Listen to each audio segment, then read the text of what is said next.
off air in the upper. Oh, there we go. Oh, there we go. Now we're live. I Yay! jumped the gun. I heard a ding, and then there was another ding.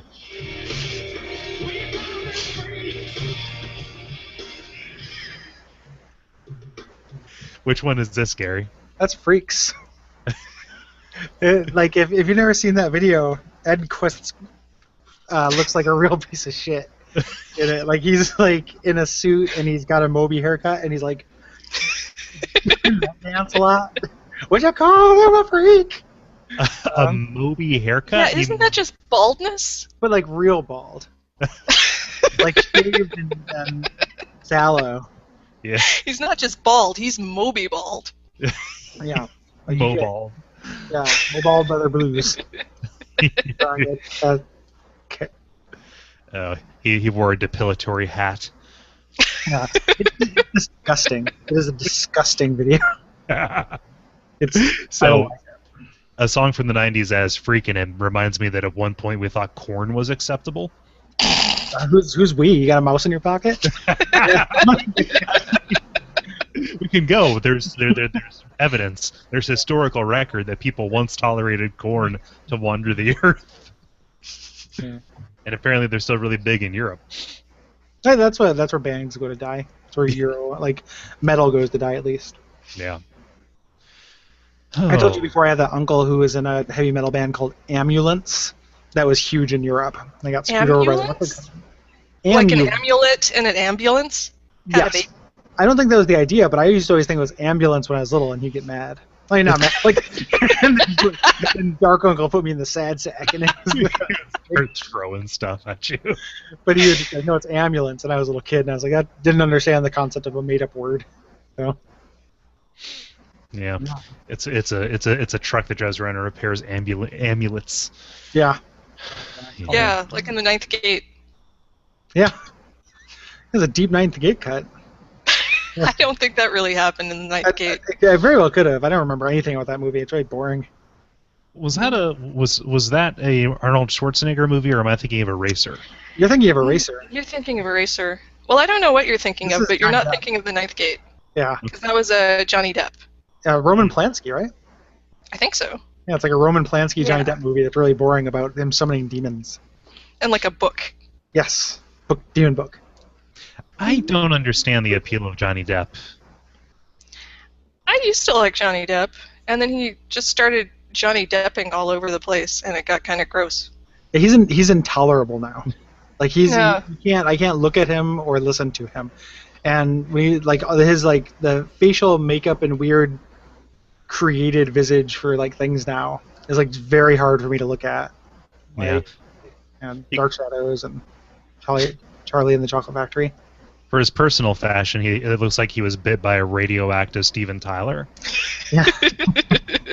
Yeah. Well, there's that Onion thing where it's like Johnny Depp now just animate pile of head wraps and scarves or whatever. Hey, we have a viewer. Oh boy! Yeah, it doesn't happen right away. No. A bunch of stuff's just recorded for posterity. So Yeah. Yeah. So this is Duckfeed Live. yeah. Hi, How's it viewer. going? How's it going, guys? I'm doing all right. Jenny, welcome. And thanks for having me. Good to have you. Okay, I'm inspecting the details of the background of your recording. yeah. Stuff. Look at that. So this is Zach's kitchen. Oh, yeah, look at that. I've always wondered. what There's this like a microwave. It's like this. Emily just cleaned it like yesterday. You can So see that.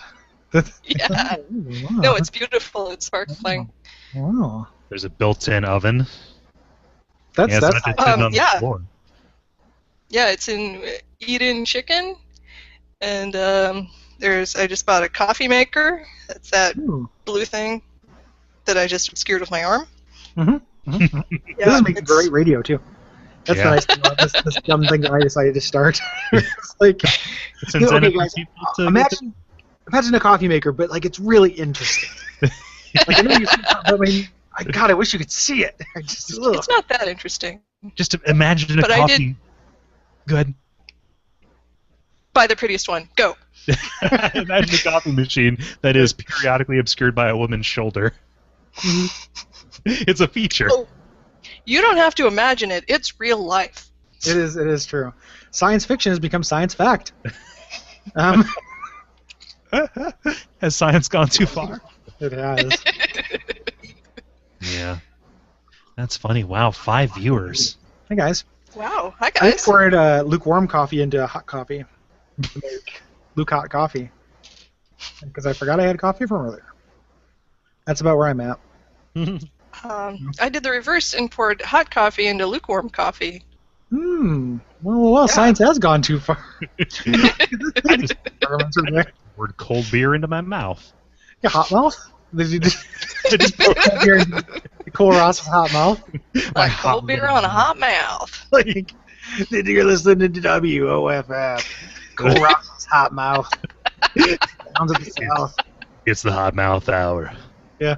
What are you drinking on? Oh, the trash beer that people give me shit for drinking. Oh, yeah. Oh, Yingling. Yeah. Which, it's cheap enough that you can just always have it around the house. Yeah. Not if you live west of the Mississippi.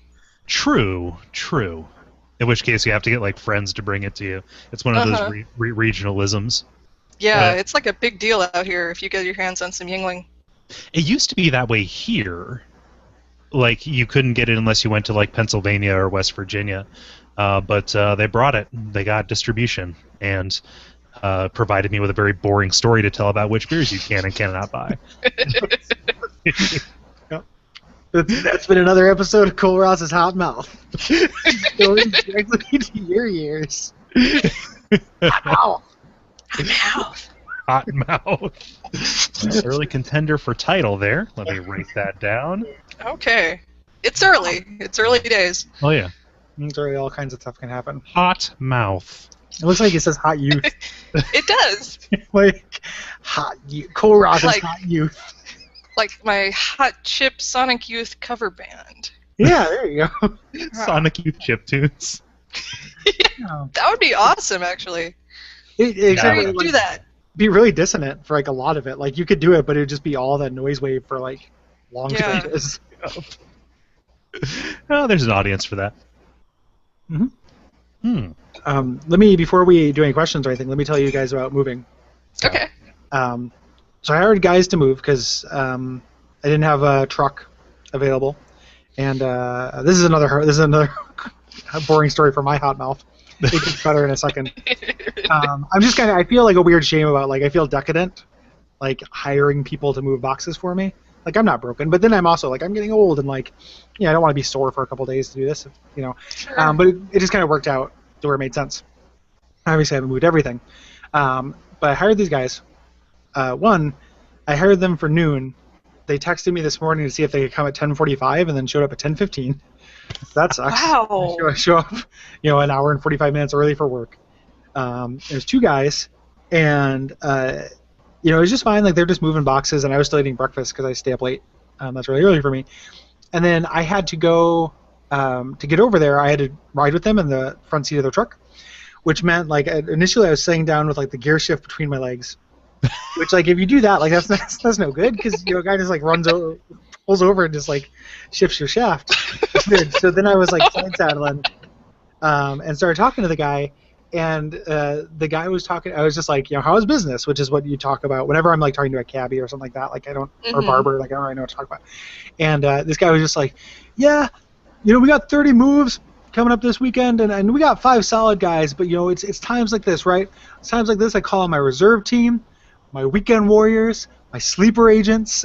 He literally said weekend warriors and sleeper agents as his spare movers. I was just like, what? Trying not to laugh because I'm all tired and loopy, and also, like, it's funny. But yeah, that's really it. Oh, and then at the other guy didn't talk to me the entire time, and then after moving all my stuff right before he left, he's like, yo, man, you a DJ? And I'm like, nope.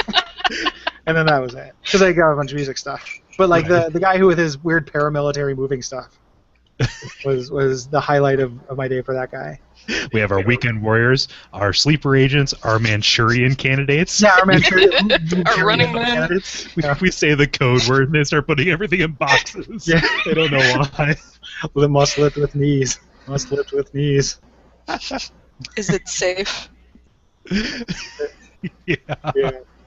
Yeah, it was just I can just imagine this guy like having a board with little lights on it and stuff, and then just pressing buttons to hire these guys to move for you know Is this like $8 an hour. Uber for moving? Is what this is? Like they're is it the sharing economy? Are they disrupting the two guys in a truck business? They worked. This was like 10 guys and it's like a guy who owns a couple of trucks. Yeah. Who started his own business. So it's like it's not like a like Allied Van Lines or something like that. It's just like it's a Portland moving company. So I guess they're disrupting, but they didn't. There was no like disrupty tech bro about them. Like, Yeah. he was a pretty blue collar dude. Oh, I also asked him. I asked how long he'd been doing it, and he said 10 years. And I was like, oh, that's cool. Like, were you the founder? Did you start this company? He's like, I'm the brains, the heart, and the founder.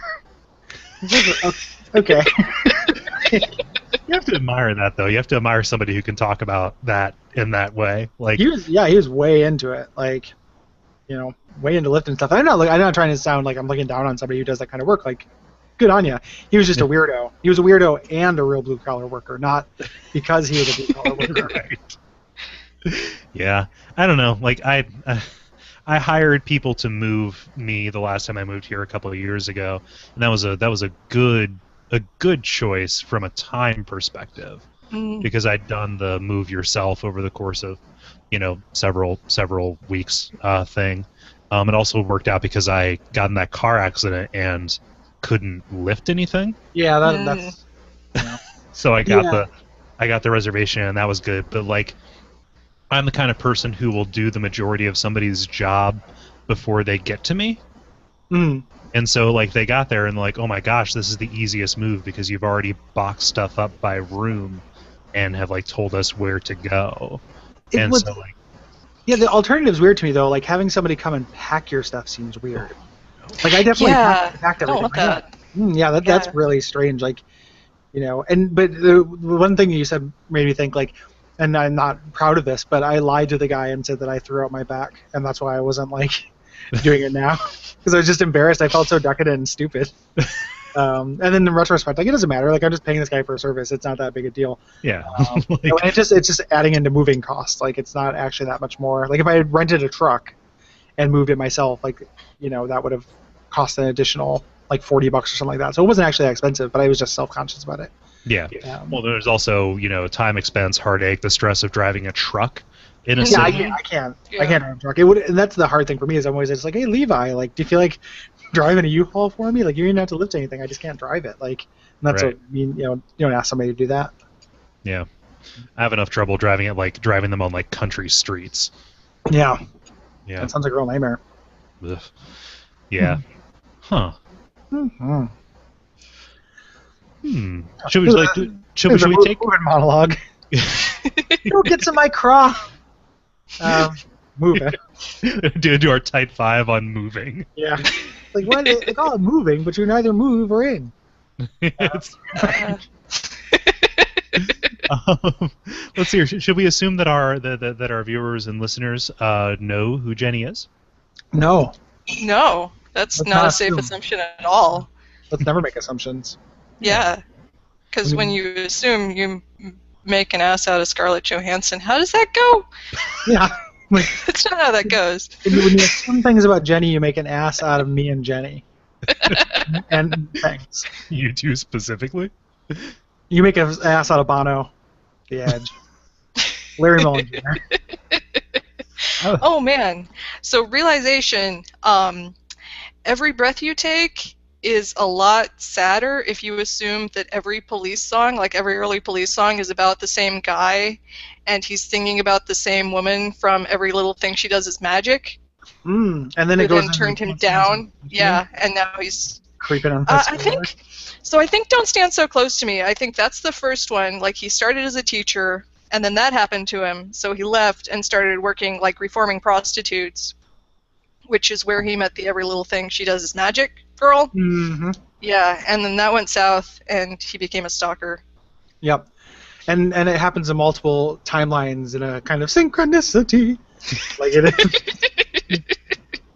Well played. There's all kind. And then there's the whole synchronicity too. and then the sequel. Yeah. Yeah, and eventually he gets desperate and he goes back to the woman from Every Little Thing She Does Is Magic, but now, she's in the red light district. Hmm. Changed her name to Roxanne. Yeah. Did you guys ever hear, or it's not very well liked, but the second season of Flight of the Condorcords has like a real spot on Roxanne parody called "Brett, You Don't Have to Be a Prostitute." It's really, really good. No, I never watched season 2 of that. It, Me like, not a lot of neither. people have, but it's got some gems. Like, it's not as good as the first season, but it's got some Yeah. good stuff. Are they guys do they still work? I know that Brett does stuff, like he's an actor, but Yeah, Jermaine is in a movie that's coming out soon. Like, they kind of work separately, but they're doing a reunion tour, I think. Yeah. And then Brett isn't an actor; he's a musician. Like now, like he did all the original music for both of the Muppet movies, the new Muppet, yeah. which is Oh, fantastic. cool. If you haven't heard those songs? Like, they're so good. Yeah. The second one has that whole prison. Like, Muppets Most Wanted is a really funny movie that like didn't get any attention at all. And the songs in it are great. So. Huh. That hardens me because the trailers didn't look very good. It's not as unique, and it doesn't have as much heart. It's just really funny. Yeah. Like it Okay. is a wonderful like joke delivery. You know. I mean, you could say the same thing about the Muppet movie and then the Great Muppet Caper. Yeah. Did not have as much heart, but was a funny Yeah. It movie. was still really funny. Like, it's still like a really good Muppet movie. Yeah, that's a good way to put it. Yeah. So to answer the question, or at least provide some clarity for people who don't know. Oh yeah. Yeah. The Muppets started in 19. They're neither a mop nor a Muppet. Well, they're Muppets by definition, Cole. Yeah, they're not a mop nor a Muppet. A mop nor a Muppet bee. Which is when the janitor gets desperate and hopes nobody noticed that Kermit's going to be all dingy next time. Because they used him as a mop. The Shakespeare of janitors. Oh, have you guys seen Hoggle lately? Oh yeah. Like, Oh, yeah. Hoggle is not doing good. Yeah. Hoggle? From He's from Labyrinth? Oh, okay. He's the little goblin troll thing from Yeah. Labyrinth. I don't have as deep of catalog on Labyrinth. The stuff from that doesn't immediately jump to my head. Oh. Well, it came out when you were like -3, right? Yeah. Right. Negative something. Yeah. Yeah. You drop a Fraggle Rock on me and that's fine. Yeah. I think it was I contemporaneous. was planning to later. Yeah, like, ow. That was how you were going to die, actually. If you're going to die by having something dropped on you, like any kind of rock, I would prefer it to be a Fraggle Rock. Yeah. Yeah. Or a Like, it would be Schoolhouse Rock. catchy. Mhm. I would prefer a Fraggle Rock, I think. Yeah, it would teach teach you some lessons about coexisting with those who are different from you as you Sure. bleed out. Yeah, dungeon ecology. Your show about dungeon ecology. Like, for budding DMs, like, watch the first season of Fraggle Rock. So who's Jenny? What's that? Who's Jenny? So this is Jenny. You may know her from the Video Games Taco podcast. Or not. Yeah. Or you may have heard her on 2 guest episodes of Abject Suffering. This And is one true. guest episode of Check It Out Comrade. Oh, yes. Talking about Isaac. Talking about Isaac. Mhm. Without actually having played much of the new Isaac that we were talking about. Have you rectified that? It still won't run on my computer. Ah. I Good. think I broke something trying to patch it when it was like still early days and everyone was white screening. Except I was special, I was black screening instead of white Ooh. screening. So I tried the white screen fix and I think that permanently broke everything. Ah, dang, you can't miscegenate the screens fixes.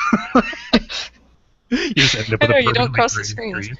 Yeah, don't cross the screen. I'm excited. So I've played a fair amount of Isaac for me, a couple of hours. I've got a PS Vita on its way, Hmm. Oh, Oh, cool. nice. and I've got that on PS Plus or whatever. Having that in portable is actually, I think, going to like help me get over the hump on it. That seems good. Yeah. No, that seems like a great bed game. Yeah, it'd be dangerous for me. Like, I didn't. Yeah. Oh.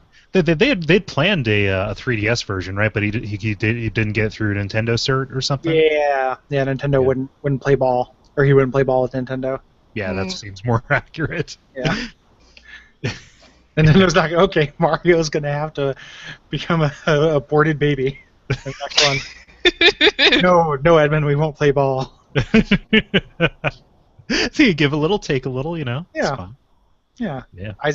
Isaac gets like a sensible jacket, and Mario's been dead this entire time, and is a subject of child abuse. Yeah, I mean, that all takes place in the sewers. It's cool. Yeah. That might be the Waluigi vehicle that everyone's been wanting. Yeah. Yeah, like Waluigi. Baby with Waluigi in the Blood and Poop Kingdom. Childhood, like you realize, like Waluigi and Wario had to have been raised by like monsters. Like, Oh yeah. like getting a nanny cam in on that shit wouldn't be the most depressing movie you've ever seen. Like, it's like. They're all walking around. They're clothed in bread bags, cinched at the neck with extension cords, like roast beef from Akewood. Yeah. Oh no. Yeah. So I'm excited about that. Mm-hmm. Do you guys want to start with a question? Sure. Yeah. Let's do one from our friend Braden. I'm going to do a Braden impression. Hi, everyone. Yeah. Hi, everyone. Every once in a while, Brayton will get like that kind of like, I'm talking in a stentorian voice. Thing. He continues. I won't be able to watch this live, but I thought that I would ask some questions. Which Pokemon is the cutest? Dragonair, Meryl, or Slowbro? Whooper. Whooper's pretty good. Whooper's, I like Whooper is very cute. When I first saw this question, I was just like, there are way cuter Pokemon. But then I also, out of the three, I think. So those three, it's difficult. I'm probably gonna go Slowbro, because I like idiot Pokemon.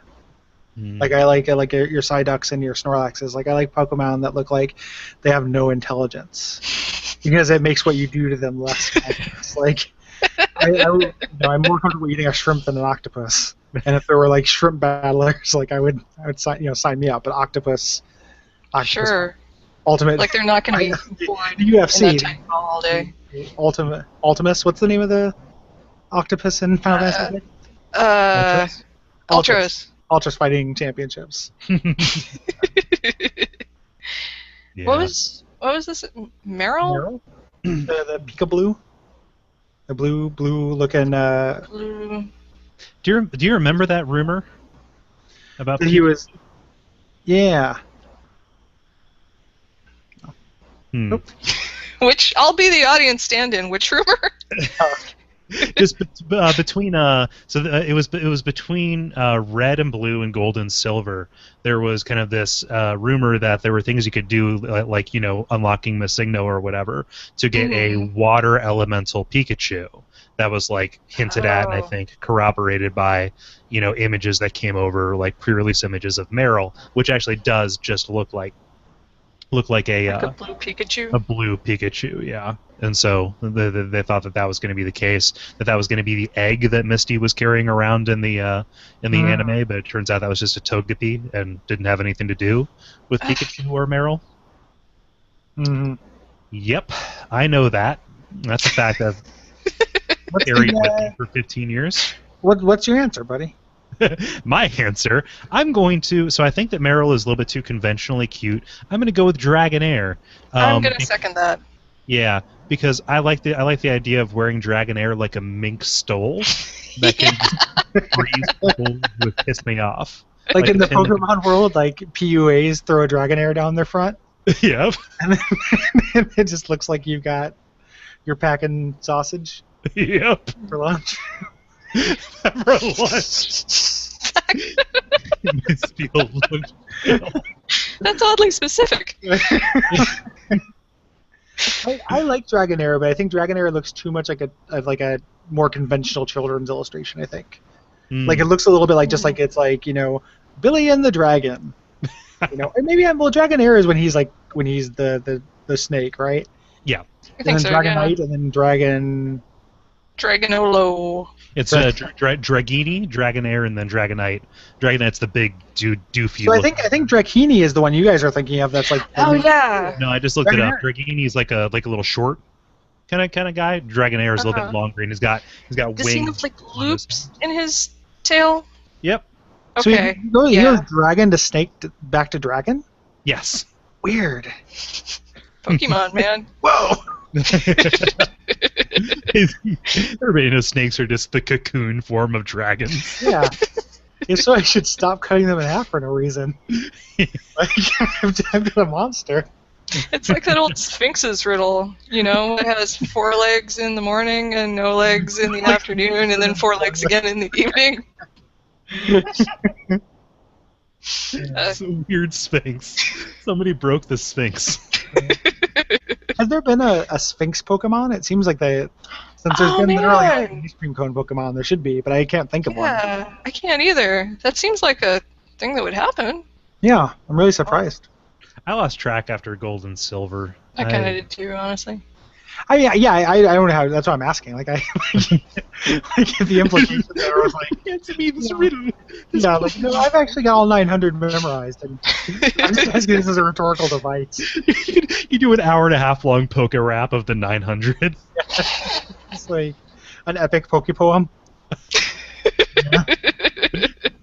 Sing the song about people. Let's see here. Riff ass Synchronicity 2, a synchronicity for pigs. Oh, Oh, is Riff watching? Hi, Riff. hey, Raph. Just drop that in there. I like when people use the Q&A widget for jokes. Yeah. I think it's weird. Never mind. I'm not gonna say that on air. Never mind. So everybody Anything is watching super it- racist. What's that? I said you don't miss anything. It was super racist. Oh. George F. Mashirky asks, have you ever played Solium Infernum? I'm going to extend this to include the Yogg and other board gamey digital games.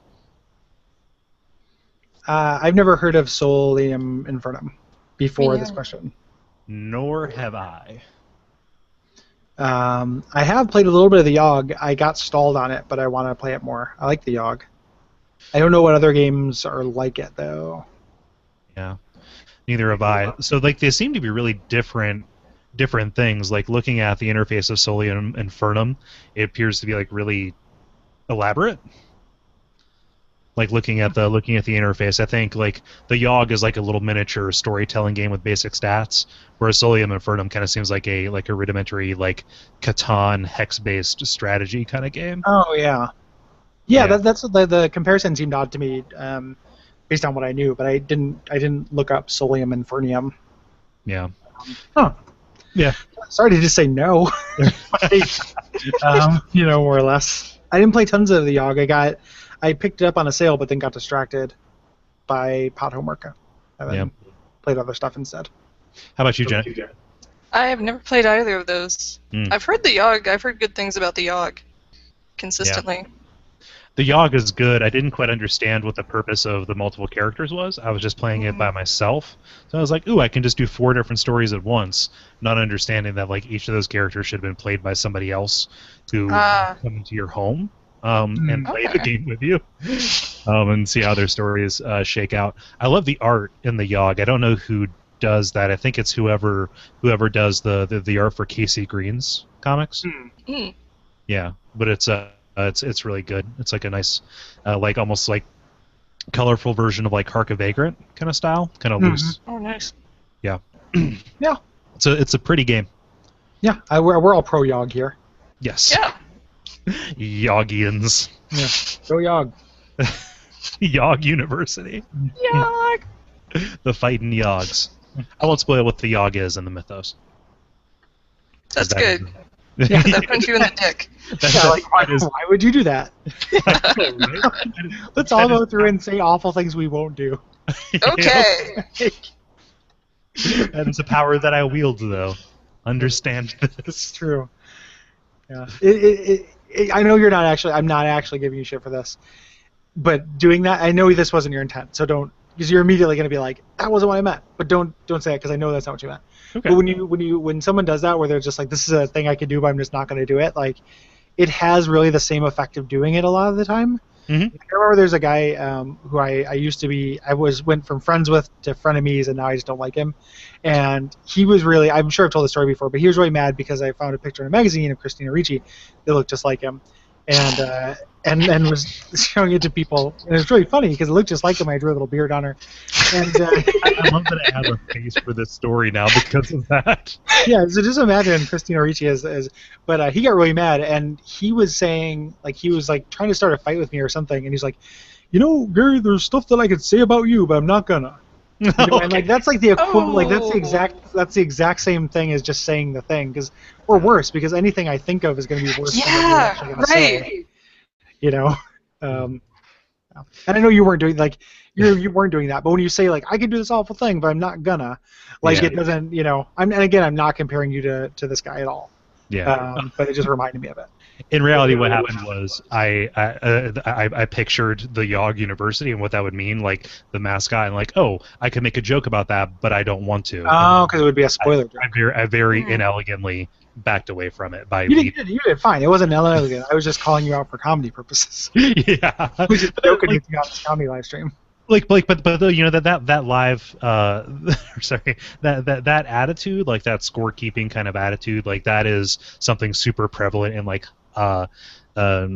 passive aggressive workplaces. Mm-hmm. Like, oh, don't even start talking about this thing that I do because I can, Yeah. Like the people who are walking around with mutually assured destruction, constantly at the front of their minds. Like, no, you just revealed something terrible about the way you. It's like, I mean, far be it had to have a week go by that I don't complain about Gamergate stuff, but like on Twitter, when anyone ever calls out Gamergate on stuff, and I always look at the responses because I'm open to arguments for things, even if I don't agree with them or if I'm biased against them. Like, I want to know what they are. Like this net neutrality thing. Like, I wanted to know what the argument against was. Obviously, I'm for it, and it's great that passed. But I was like curious as to what the rationale was.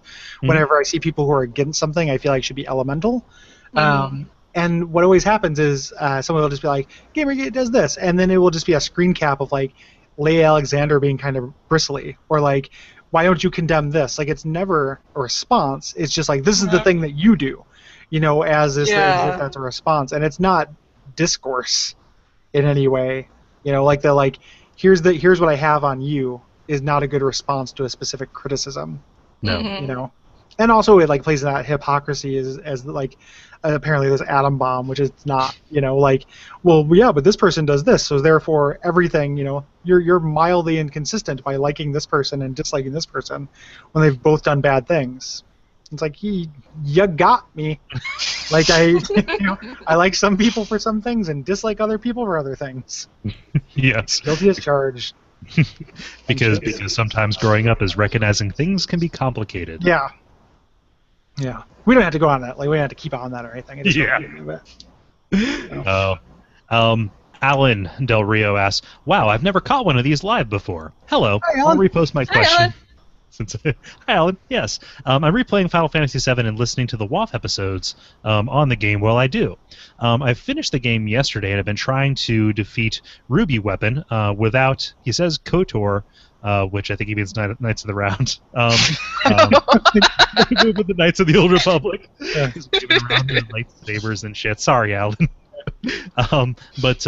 You both discussed the super bosses of FF7 briefly when you played the game for WoF, but do either of you remember how you beat them when you first played the game? Not really. I know with him you want to go in with one party member. Yeah. Because he's going to blow away two other party members no matter what. You, for Ruby Weapon, use, what's its head? Lich? Or I don't know if it's still called Lich in 7, but whatever the big status effect. It's Doom Train in number 8. Like this, yeah, the status effect summon on him because he can be stopped. So just try to keep him stopped. And that's how I remember beating him. But I remember the specific, like, character build and stuff because it was, 16 years ago. Yeah. Did you ever play those games, Jenny? Oh, yeah. Yeah, I love the crap out of 7. Yeah. Yeah, I mean, like, I remember, like, I learned the tricks to these guys because I played the game with my cousin, who, like, had the strategy guide, and he was like, oh, you need to do X, Y, and Z, and I was like, okay, cool. And now I can never unknow how to do that, like how to get around the 20-minute time limit on Emerald Weapon or whatever. So yeah, that was never something I came across naturally. Like, did you bang your head up against those guys? I think I was playing them late enough that there were game facts. So the second I had trouble with a weapon, I was like, bam! Give me a build. Mm-hmm. Yeah, those FF7 episodes remain really popular in the numbers. Like that has been like a hallmark of the network almost. Because I think it's a game that people go back to organically enough that it's like a draw. I don't know. Yeah, it's good. I mean, it was fun to do them.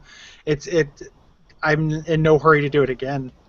You guys sounded really tired by episode 3. Pro tip. A little peek behind the curtain. We were very tired. We see, we didn't plan on doing it as a 3-parter. Remember that, Gary? Yeah. We got like 2.5 hours into episode 1. It's like we're never going to do this. Yeah, we weren't to the end of the episode, and I was like, "Oh, we're going to do another 2.5 hours now." Yeah. Like we're crazy, and we don't really have any sense of, self-preservation. I am so like I think I talked about this, but I just recently bounced off of Bravely Default. Mm-hmm. I don't think I can play a JRPG other than for nostalgia reasons anymore, or for the show. Like, it has to be either something on assignment or for the podcast, or I'm not going to be into it. Like, I think I might be done with that genre. It's a bummer. Like, it's just not mechanically there for me. Like, the moment to moment is too boring. Yeah. What was like the most recent JRPG you've played, Jenny? Oh man, it was probably Barkley Shut Up and Jam Gaiden, honestly. Oh, well, that's a good answer. I mean, I will play Barkley too when it comes out. No, I'm really excited for that. Yeah. Do we know when that's coming out? No. I don't. They showed it at the last PAX I went to, which was almost 2 years ago now. So, that was like, it's been a very long time. It's been a very long time since they've had it, and I guess they're just taking the time to perfect the beats. Yeah. That was where you did like the DM character creation. You got a barcode. Yeah, it's on my fridge. Yeah, I did the wizard. It's like the beginning to Ultima. A wizard comes and reads your tarot, and does like chess moves and stuff like that to do character creation. Or they did at that PAX. It was one of the coolest things I've ever done in real life, and it sucks that place is poison now. But yeah. Kind of related to that. Noah DeBiase, I think. Sorry, Noah. Asks, how do you all feel about Kickstarter as a vector for game development funding? What are some of the ways in which it succeeds or falls short?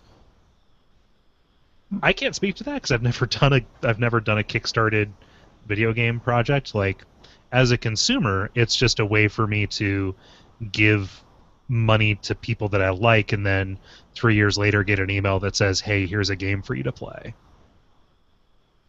Yeah. Yeah. Jenny, do you have? I feel like I've been talking a lot. No, I basically exactly what Cole said.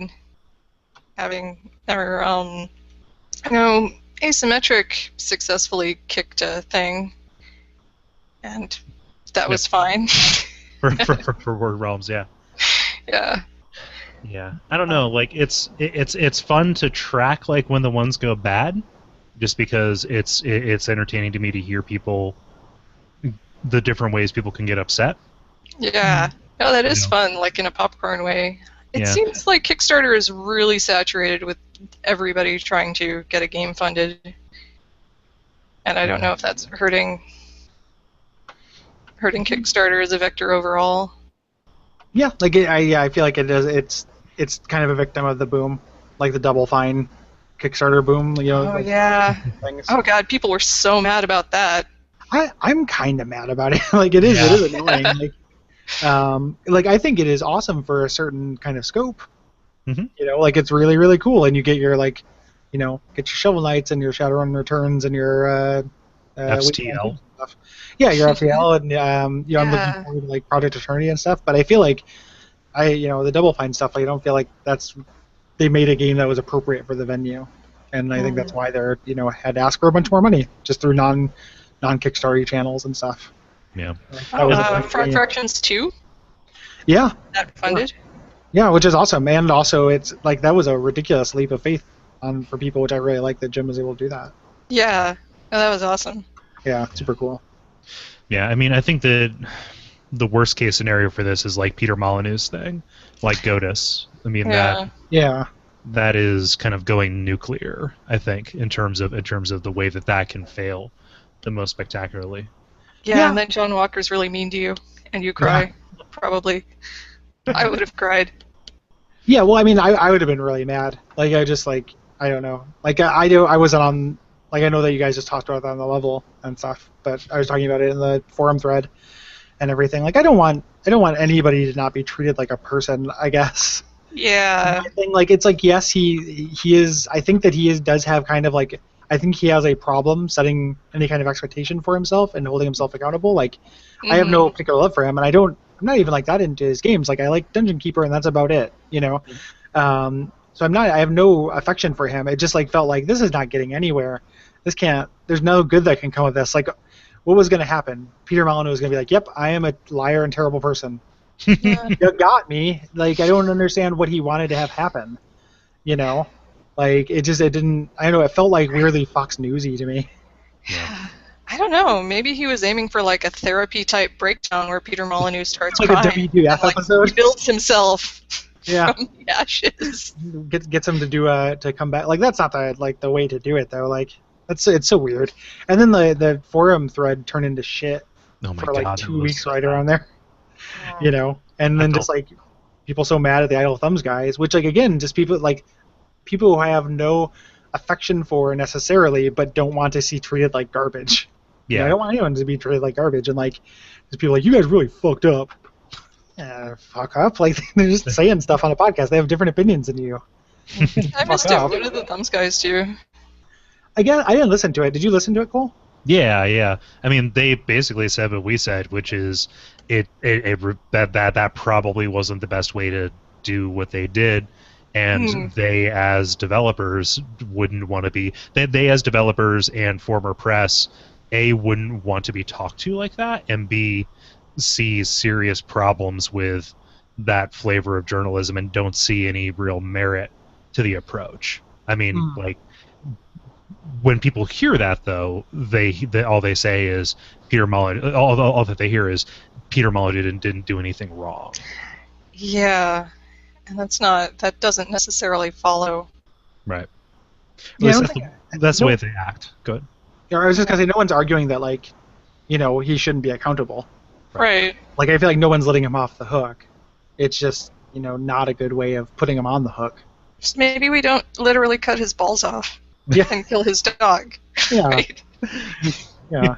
We're also, and this was a thing, and this was a surprising thing, a thought to pop into my head was, like, if people have decided that, like, I'm not a free market guy, but if, like, people have decided they have faith in it and, like, they think he'll eventually put out a thing, like, what if, so it's out now and it's not very good, like Godus, right? Like, it's possible for someone to create a game and have you crowdfund it and it's not very good. That is an inherent risk, I think, to this platform, and if he says he's going to keep working on it, if that's true, great. He's doing it super slow, and that is obnoxious, but it's like feels like it's between the people who funded it and like, I don't know, like they could be mad about that, but I do feel like there is a weird little element of risk. Yeah, I feel like if you back a Kickstarter, you have to like that's money that has left you. Like, how does that go? If you love something, let it go, and if it comes back to you, like, if you love a Kickstarter, give it your money, and if someday you get something in return, then it was meant to be. Yeah. And if not, just go on with your life. It's so personality driven. Like, it's like you do Kickstarter stuff because you don't want the spigot to turn off. Like, this person, I want this person to be able to keep making stuff. Yeah. And that's all there is to it. So enough people wanted him just to be able to do this, follow whatever this misguided muse that, far exceeds his grasp, Like, and I don't know, like, it doesn't bother me as much. And I haven't been burned by it, so maybe I don't have this personal stake. But if I did, it'd be hard for me to imagine, like, having that stake and then simultaneously just being like, fuck this guy, he deserved everything that happened to him. I want to see him like the, subject of the dinner party scene in The Office. Just this like awkward. Oh my gosh. I got chills when you said dinner party scene from The Office. That's one of my favorite episodes of any television series ever. It's so good. That's what she said! Yeah. Well, like it's an expectations game, right? You have to walk in with your expectations set right, and that's where it breaks down a little bit with Molyneux because he has decades of experience hacking that part of people's brains. Yeah. Like that's a little bit of the oil that he coats himself with. Well, like when you say that, like I guess it comes down to whether you actually like think that like he is literally a con man, or if he believes things and has no good ability to actually accurately gauge his abilities. Yeah. And I tend towards the latter. Yeah. But that could be me being naive. But like I tend not to think of people as just being con men. I could be wrong. Like 100%. But I think the latter also. I think he needs a handler. I think they should like take him and put him in a jar somewhere, and he can just constantly be having ideas like Peter Molyneux, and then some of them his Molyneux team. like Molyneux. Which was. I And some put of him in a his team jar. can make. You're doing this, and it made me think you're swimming through it. Yes. Okay, so It we is made Peter wild. Molyneux into a mermaid, Yeah. like an octopus mermaid. Yeah. So we have to send Peter Molyneux to the island of Dr. Moreau. Yeah. Dr. Yes. Molyneux. The island of Dr. Molyneux. Or like he gets halfway transformed and that's it. Like they just get over. This is what you get for delivering 3 years too late an update. Yeah. You should get burned. Like what you said struck a chord with me. Like you're investing almost like in not investing, but like throwing money at somebody's personal story. Mhm. In a lot of ways, like I have one. I just filled out a little my address info. The lead singer of Ockerville River is doing like a movie, like a musical short kind of thing called Down the Deep River. And I've seen the test footage. Like it looks perfectly fine as like a movie that somebody is making about their hometown and the nostalgia that they have for like what it was like in the 80s, and like a story about like kids and getting lost in the woods, and like it looks perfectly fine. I'm probably not going to like be crazy about the movie, but I want him to do cool stuff. So I'm like, I will give you $75 and I will get the soundtrack for this, which I will listen to voraciously on a USB drive that looks like an NES cartridge. Like That's awesome. That is a perfectly fine exchange for me. So it's like it's such a case by case thing. Yeah. So, I'm happy that it's there to give people who have ideas a way to get stuff out. But Yeah. yeah, I think it's great. Like for every like there's like there's Potato Salad Guy, Zach Braff, Peter Molyneux. Like there's only like a handful of shitty things that have come out of it. Like it is How did Potato Salad Guy shake down eventually? He ended up giving the money to charity, but I think he was like shamed into it. Like I Okay. feel like he never would have if people didn't start calling him out on it. yeah, he gave the money to charity and then quickly got, I think, like a job in like SEO and marketing and stuff. Like that was the end game for that, I think. Yeah. There's a really, really elaborate resume. Yeah, he was a proto the oatmeal. Yeah. Herd oatmeal. just a bunch of stalks of oats. Like I don't understand.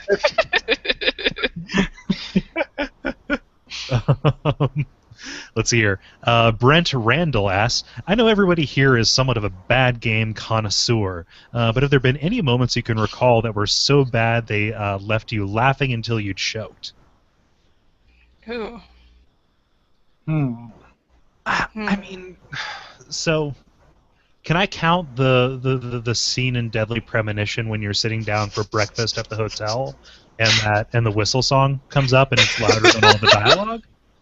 Probably. Like, I love that game a lot, and that is a big reason why. Like, it was the moment why I knew I was going to be in love with it. So I'm going to say yes, that. But it feels a little bit disingenuous for the spirit of the question, which is like, I don't consider that a bad moment necessarily. Consider that like an awesome moment of deliberate terribleness. Hi, kitty. There's Rollers. He's super stressed because of the move. Oh. Aw. But yeah, he wants some attention, so I'm. He's a little cuddle bear. Yeah, that's intentional, but also like, it was trying to be bad. Yeah. It was intentional, but intentionally like awkward or what have you. So I think it counts. Okay. Yeah, so I'm going to say that. Yeah. Mm. That's tricky because since we do abject suffering, most of the intentionally bad games I play are because of that. So and those are like you approach it differently. And like every once in a while I'll buy like a Steam game co-op to play and it'll be really bad, but not in a funny way. Yeah. The last like, really bad game I played just made me angry. Yeah, me too. Like there was like the Revelations or something like that, which is like a Left 4 Dead if instead of zombies there were Mayans. Is this Indigo Prophecy? Pretty much, like it's like the Indigo Prophecy FPS. There are different classes of Mayans, and like they have different powers. It's really offensive and awful. But like I was just historical people, like where people still like are touched by that heritage. Let's just mow them down. Okay, cool. Yeah, just mow them down in droves and have them dress like witch doctors. It was bad. Oh, that's like, it was gross. But I guess that was funny. But it was mostly I was just like, this is a terrible game and stupid, and like not funny the way I thought it would be. Like I was like, this is on sale. This will be funny to play dumb Left 4 Dead clone, and it wasn't that funny. Yeah. What was the last bad game you played, Jenny? It was an indie game called Don't Move. You had basically two buttons that did anything. You were a ninja in a hallway with some candles, and you had a left and a right. And the thing was, like, you would run for a little while down the hallway, and then you would die and respawn in the center of the hallway. And that was the entirety of the, like, movement mechanics. And then they introduced, so they were tracking numbers related to you running down this hallway, and then you had to make these numbers go up, and then when you got a certain amount of distance, they introduced like a coin system that was functionally identical to distance because coins would now drop in the hallway, and you had to collect a certain number of coins. And then I think there were about 8 of these numbers that went up, and then you had to get like 8 little achievements that would have been fun, except there was no indication of what you had to do during the achievements, or when you got them, what you had done during the achievements. So I wound up having to Google like the last 2. Is your back itchy, Gary? Yeah. I'm listening. I just can't find my back after. No, that's fine. I just never actually seen anyone use one of those things in real life. It telescopes. It does. Wow, that's awesome. Oh, it's like one of those metal garden rake ones. Yeah, it's really Can you neat. do that again for the listeners, or for the viewers? Yeah. Ooh. Yeah. Oh, look at that. Yeah, it's a very beautiful object. You can scratch anything. Like, It's scratching your head too. yeah, Man, it now really I'm works on itchy. everything. Yeah. So Don't Move sounds like a very misguided attempt to make an action-based don't shit your pants. Yeah, I'm Well, not don't sure shoot your pants if is they a were... text adventure. It's not like don't shoot I know. like, Don't yeah. Shit Your Pants Yeah. is really good. Yeah, don't disparage don't shit your pants. What's that? Yeah. Let's not disparage don't shit your pants. I'm not. Like it's a misguided action version of a good thing that is in a different genre. The Or like... achievements being hidden and like the game being the meta game kind of thing. Yeah. It felt like a clicker that you have to play by leaning on a button, which at one point this was when I still knew where my table mic was. I actually rigged up my table mic so that it was leaning on the right arrow button so that I didn't have to press the stupid thing anymore, because this took like, I think it was like 45 minutes of my life and $1. And normally I would not be, because I've done really stupid things with 45 minutes and $1. Right? This just made me so mad. Braden was playing that a couple weeks ago at game night, and he was just like, I can't really figure it out. But then that's all I heard about it. But I don't think he was super into it either. Yeah. I would like to meet someone who really likes it, just to have them explain that thought process to me. That's like a service I would like to have. Like Yeah. I'm always just like when we talked about it in the most recent show because I was talking about Kingdom Hearts, where it's like I know people who like that game and like that series, and who are people who I like and trust, but like they can't articulate it in a way that makes sense to me. Like it's like a different language. They're trying to say the things that they like about it, and like that could be not profound at all. But the idea of like here's a website where someone will explain why something is cool is a good idea. Yeah. What'stheappeal.com? Yeah, exactly. Yeah. That's a good idea. Like, Yeah. what's the appeal of this? Appeal.horse. Nobody who's listening take that idea, okay? I also, and this is going to sound like a Bill Maher thing, but another idea I had for like an app or a website is now that I am on Twitter, I'm like contractually obligated to be angry like 90% of the time. Like every time I look at my phone, it's like, and sometimes I don't know what people are mad about. Like, and I really want something that was just like, what are all my friends pissed about? Why is Like, everyone yelling.com? Yeah, exactly. Like everyone, there's all this like stop Wadha thing, and I figured it out eventually, but I didn't. I was just like, who's Wadha? And I went to his timeline. He's just arguing with people, but there's no content to the argument. And as previously I said, like I want to know what people's sides are and things before, you know. Yeah, I have that problem too, because on Twitter it's just like everyone. Why does everyone think this about Lee Alexander? And I'm like, okay, what did Lee Alexander do now? Yeah, I'm just kind of like I just want to storify for everything. Like just explain to me what happened in a timeline fashion, you know. Slate did a great thing towards the end of last year, or towards the beginning of this year. It was the year of 2014 in outrage, and it was an interactive calendar that like each day, what was the thing people were most pissed about on social media? Wow. That's good. You would Sounds mouse amazing. over it and like have like little pop-ups, like nice responsive pop-ups that would say, okay, this happened on this day. People got really upset. I went back to like March. I was like, is this the same world that we're living in? Mm-hmm. It was just really bizarre. Yeah, what were people mad about in March? Was like Starbucks closed? Yes, all the Starbucks went away. Yeah, so I wonder if that's something that they run. I'd have to check and see if there's just something you can check and see. Okay, what was the thing that made people really angry yesterday? Yeah. That way you don't have to be exposed firsthand all of the stuff that's going to make you really upset. I mean, it doesn't it's on me for my mental health to avoid that stuff or deal with it as I would. But sometimes I'm just curious. I just want to know what the story is. Yeah, for sure. Without being like, hey guys, what's everybody mad about? You know, especially like if it's something that you be considered insensitive to do that. Like people are there are issues of real issues. It's one of those things that like I really like. Know Your Meme.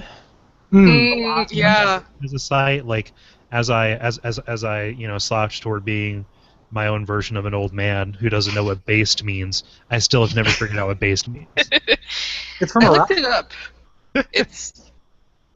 It's cool. You're a cool guy who gets the poontang, I think. Okay. Yeah. Okay. Weird. Yeah. Poontang is a specific kind of tang that operates it can fly and land in water. So you've heard of astronaut tang. This is for people who It's amphibious. Yeah, amphibious tang. for people who fly around the glades. Yeah. Pontoon poontang. So yeah, Pontoon poontang. just know your meme for things that actually matter. Yeah. Mm-hmm. I could see that working. Mm-hmm. Yeah. Two good website ideas. They go great together. We could have made millions. Yep. But now it's all gonna be Alan DeRia. Curse you! Brian Skirsha asks, what is each of your favorite 90s songs? Gary, you teenage dirtbags. Mm-hmm. Yeah, I'll let you guys answer first because I'm a professional 90s song person now. So, just play one on TV. yeah, no longer. VH1. People don't know this. Gary only exists on VH1. I love the 90s. That's not true. I don't. I'm going to let Jenny go first. This is so hard. I'm just gonna say What Is Love? So I don't have to keep thinking about it. Mm-hmm. let me see here. I need to. Oh, iTunes. The interface sucks on iTunes now. I can't search by genre. If I'm being honest with myself, and this is gonna be a really bland, predictable answer, I'm gonna say Everlong by like number of times I've listened to it. So yeah, I'm gonna be really boring and say that. Also, if we're going by crazy music videos, directed by Michel Gondry, who would go on to direct a bunch of Beck videos and Eternal Sunshine of the Spotless Mind, and it has Dave Grohl with a massive hand. So, back in focus there. So yeah, I'm going to be boring and say that. Michel Gondry's awesome, though. Good choice. Yeah. Thank you. Gary. I'm gonna go with Freaks by Live. I don't know because there's Teenage Dirtbag ones which are actually bad for the most part. So my actual favorite song that came out in the '90s, like all of the great Guided by Voices albums came out in the '90s, but those aren't like '90s songs. Right. So like if I'm thinking of like '90s songs, Your Woman by Whitetown I think is a really good song. Oh, that's a really good song. Yeah. That's a really good single. Yeah. I can't remember if Hey Ya is '90s or if that's like 2000, but that's a weird pop. I think that's 2000. I think it's 2000 exactly. Oh, that was 2000. Hey, how's a pro? That's a pop masterpiece. Yeah. That's a pop song written in like 30 years. Is Republica's Ready to Go late 90s or early 2000s? I think Republica is 90s. Yeah. Because there's Republica and then Elastica. Oh yeah. And both those are good 90s songs. Republica Angry is Johnny. Mm-hmm. That's a good song. Which song was that? Angry Johnny by Poe. Oh yeah. Oh man, Hey Pretty. But that would have been 2000s. Yeah. Was that 2000s? Yeah, that would have been 2000. That still counts. Okay. I'd say that was a 90s-esque. So now we're getting into like what is the definition of 90s? which seems like it should be real cut and dry. What's that? It seems like it should be real cut and dry. Yeah, I think we need to be There's a technical quantitative with way this. to measure years. My favorite 90s song is Choo Choo Go by Obsidians and Bad Lip Reading. It sounds like very 90s. I like the phrase obsidians. Yeah, it's a good... I have no idea if this is a real band or what. I know the Republica is a 90s band because it's referenced a couple times on the Venture Brothers. Mm. Yeah, and that is very much in their purview. Yeah. Yeah. So, as far as 90s ass 90s songs, and then there's also songs that came out in the 90s. It's tricky. Yeah. All of Sloan's had good work happened in the 90s too. So. Yeah. Oh god, Ace of Base. Yeah. And most of the good They Might Be Giants albums were in the 90s too. Yeah, Yeah. Flood, 1990.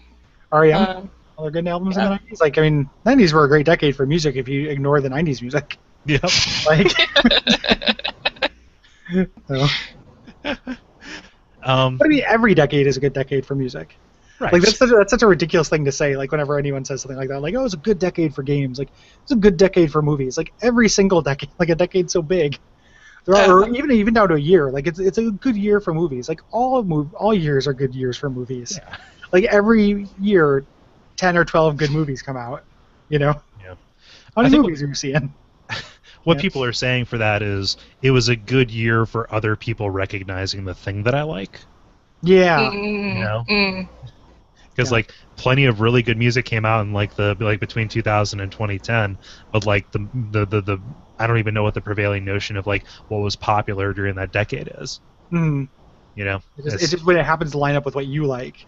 Yeah. So It's yeah. like trying to buy pants at the store. Yeah. Like if you like boot cut, sometimes you go in and there's nothing but capri leggings. And Yeah. then you have like, to wait. fashion's bad now. Yeah. Boot cut's back in, and you're like. Yeah, Hey, and you're like, I just want to dress exactly like I dressed in high school. Yeah. Is that too much to ask?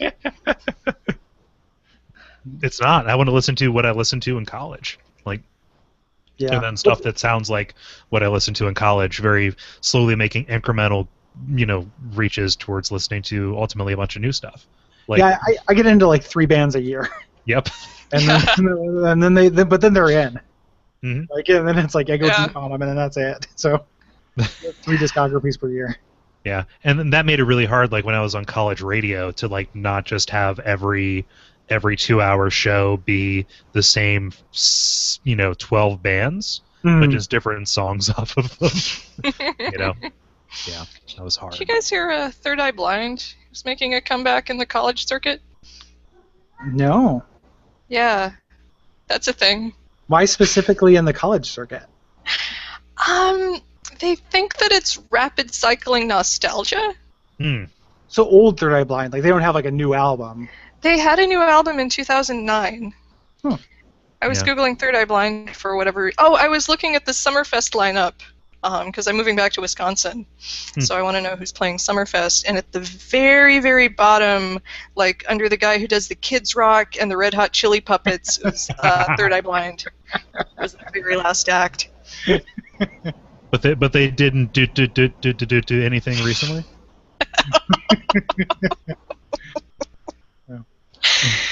Yeah. Okay. Yes, they did. Full Okay, stop. 2009. Final answer. So wait a minute. Third Eye Blind. They didn't have that song that was about meth, doing meth, right? That is the Yeah, song. that's the song Okay, that you that just is the song. referenced. Just referenced. Yeah. Okay, and Vertical Horizon, that they did You're a God. I don't know Vertical Horizon. I don't know That might be Vertical a Horizon. different thing. Blind actually did a ton more songs than I remembered them doing, and I think that was my brain trying to protect itself Mm. from, like, Jumper. Oh, sure. Did not graduate! That one? They did that Oh, one? yeah. Yeah. Edge, my friend. It's because any of their songs could literally segue into another one of their songs any moment. Yeah! Like, you could just go from the chorus of Jumper into dit dit dit dit dit dit, dit, and it would work perfectly. Uh-huh. Like you just go back and forth. It's like the Rocky theme and the Wedding March. Yeah, I can never unhear that now. You know that, right? I know, yeah, because it's true. It's like if I die tomorrow, it'll be the one true thing I've ever said. The one inarguably true thing I've ever said. Like, We must all cling to those. yeah. Yeah. Let's do another music-related one. Okay. Cool. Sometimes you mention that video game music makes up some of what you listen to while working. I'm in this camp as well. What are your sources for quality video game music? This is a question for me. Sorry. I get a lot of it from the Humble Bundle, actually. If you've bought anything from Humble, you can go in and check your library. There's a tab that goes for music, and just everything comes with its soundtrack now. It's great. Additionally, Steam, a lot of games now, if you're buying them on there, you can like for $1 or so extra, just get the soundtrack along with it. And then good old fashioned like iTunes, like a bunch of like higher profile games, even like high profile indie games like Bastion or Journey, Super Bastion's Brothers. really good. Yeah, exactly. Yeah, it's like it's totally worth like the $8 or whatever. Like anything like Jim Guthrie does, like the Super Brothers Sword and Sorcery. Those are all Yeah. like pro buys on iTunes in order to get that. That's real good, too. VVVVVV album. Yeah, what are your favorites? Machinarium, actually. I've talked about this a lot. Gary doesn't understand. That way. But no, like Machinarium is my like I need something in my ears while I'm at work in our crazy hellish open office where literally anybody can walk up and grab your attention at any time. Is my way to drown everybody out. But yeah, Machinarium is my go-to. It has an ungodly number of plays. How about you? The VVVVVV soundtrack, and then the Sword and Sorcery soundtrack, and if I don't mind mixing it up a little bit, Cave Story. Oh yeah. That's always fun because it's these like little 1-minute jingles a lot of the time, and it'll be really peppy. What's cool is for a lot of these where if you're bothered by like the real short kind of track lengths, you can go into OC Remix and people do like really faithful, not like recreations, but like rearrangements of stuff, like in an extended like a more song length song, and those are really good as well, and those are almost universally free. I don't know if they charge for anything on OC Remix. I think they have some albums they put out from time to time, but if you just go to the site and play them on the site. Yeah, and like YouTube is really good. Like pretty much, if you search any game plus OST, you'll find a playlist on YouTube that just runs through all of the songs. That's what I was gonna suggest, is just doing all this stuff on YouTube, because then like I have a couple, like I like game soundtracks too. I just don't listen to ambient music as much, so it's not like necessarily I'm working by listening to game soundtracks. And like just pretty much what Cole said, like YouTube is really great for it. Also, if you just find mixes, like sometimes I will be like, I feel like listening to like the sound of a Genesis, and you will just do like the top 100 Genesis songs, or like I feel like listening to the sound of a Commodore 64, and like it will just play, and you'll hear a lot of new stuff that way too. But that is more for like active listening as opposed to like work zoning out listening. Sure. Isn't there that website that's like arcadeambience.com or something like that, where you can just listen to the sound of an arcade? Yeah, that sounds amazing. That's not the name of the website, but there is such a thing. Yeah. So you can fire up that in one tab and then do like Hacker Typer in the other tab and pretend you're hacking at an arcade. Yeah. Hacker Typer is just something I break out at work on occasion. Just to see if people are paying attention. Another thing, a lot of video game music soundtrack people have Bandcamp pages that have pay what you want for the records. That's how I got the Shovel Knight soundtrack. Because Steam wanted $10 for it. It's worth $10. But at the time, I've been moving, so I've been trying to be a little bit more fiscally responsible. And then on Bandcamp, it was pay what you want. And I was like, I'm going to give you $5 for this because it's files. Like I want, I don't know. Like I that's why I was comfortable paying. Yeah. But, Yeah. So. It's good stuff. But yeah, check your Humble Bundle. You might have a bunch of winter jacket money in the form of video games hanging around, or video game music hanging around that you didn't know you had to your name. Mm-hmm. Yeah. Let's hear. Brad Carey asks, or tells us, talk about a time when you hit a challenge / puzzle / stage, etc. in a video game that was way more confounding than it had any right to be. Could be your fault or the game's. I have one. Good. I spent like 3 hours. I think this must have been. I think my first playthrough through Final Fantasy VII must have been before GameFAQs, because there's that scene, like that flashback in Niflheim, or Nibelheim, or whatever that town is called, where you just have to turn a valve, like walk up to one of those, vat things in the vat room, and press A. And I somehow missed that I had to do that, and spent like 3 hours walking back and forth through this town looking for the thing that I needed to do. And that wasn't even a puzzle. It was terrible. I just wanted to show you a picture of Genova before you can move on. Like, yeah, that's frustrating. Yeah. Yeah. What about you guys? It's hard because my off the cuff answer for this would be something that does have a right to be that hard, which is basically anything with Riven. I played that when I was way too young to kind of like grasp what it was, and like you come to that from Myst, where every little island or age has its own kind of like puzzle that within it that you're trying to solve, as opposed to Riven, which is a big puzzle that is spread across a bunch of different places. And so like that is a mixture of, it was intentionally that hard and baffling, and it was also probably poorly signposted. Sure. So it was like a little bit of like shared fault between us. I had that problem that Zach was talking about, where you don't know if you actually have everything you need to solve the puzzle or not. Yeah. Yeah, that's frustrating. Yeah. How about you, Gary? I don't want to say the same things I always say, but like I've complained about the end of Chrono Cross before, which it's really difficult for me to complete because I'm colorblind. So like you just can't beat that game. That was an immense amount of trial and error to beat that game, trial and error, until I figured out that I just did a random collection of moves and spells that were in the right color order. Oh no! To complete it. I did beat that game, which is probably why I wonder how much bad will I have for that game. Actually, just comes from the ending. But the rest of the stuff is all color focused too, because that's the way they do the I was gonna say, how did every combat go for you being colorblind? Probably pretty bad. I hate JRPGs now. I'm sure it has to do with that. And I feel like that's the game's fault. But we don't need to harp on accessibility, because that's something that we talk about a lot. Yeah. I remember having what ultimately turned me towards the iOS version of 999, which I'm enjoying, was the Steam Room puzzle in the DS version, which I think is bad.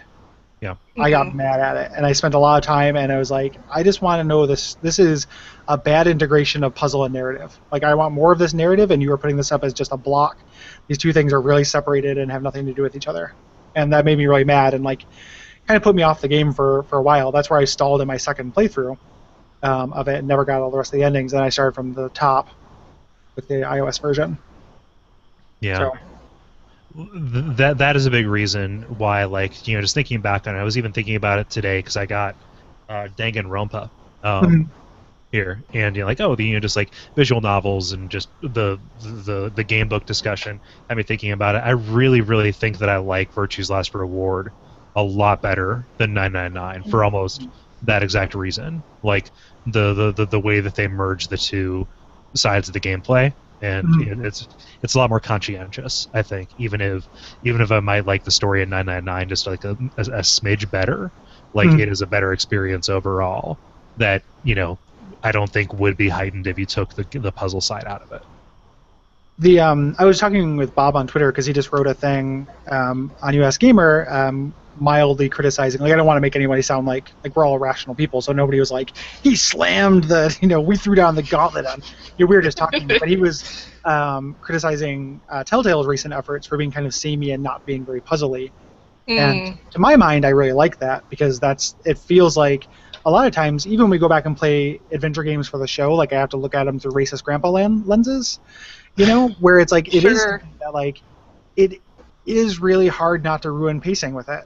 Like if you're just like, I'm going through and enjoying this story, and all of a sudden I have to do this thing that I have to figure out, like it is not always helpful. And we came across that when we did The Longest Journey and when we did Monkey Island 2. Like we both ran into examples of like, boy, I want more of this world and characters, and this puzzle can go fuck itself.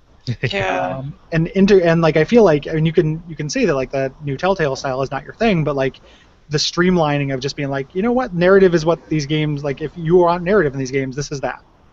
So how do you guys feel about games getting easier overall, like all the stuff that Blizzard's doing with World of Warcraft for accessibility, and everyone outlawing, like the single pixel puzzle and the cat hair mustache and the sudden death stuff, and basically a lot of the time having giant arrows to where you're supposed to go? How do you feel about that overall? Do you miss harder, like Nintendo hard stuff, or do you play enough of that? I think Nintendo hard stuff comes out, like you find it in games that are kind of meant for it. I don't like I'm glad that I no longer get blindsided by it.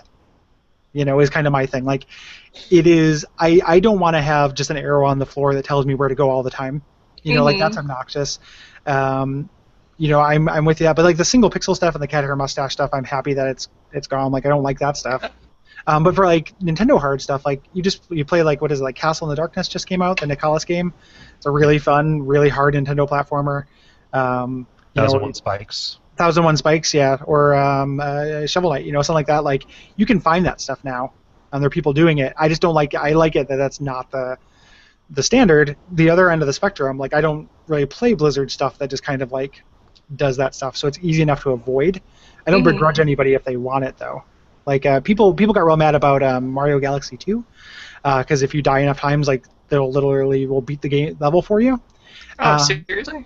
Yeah, like there's a little princess shows up who will like take over possess you and send Mario through the loops of doing what you need to do to beat the level for you. And like at first I was like, everyone was kind of irritated, and I was like, yeah, that's stupid. And then I was like, oh wait, no, it's 100% optional. Who cares? Like if you're playing the game and you don't get to experience more of it because you're stuck, like it's your money. If you want to do it. You're not. If you decide to do that, you're not hurting me to do that. I guess it depends at what point that happens.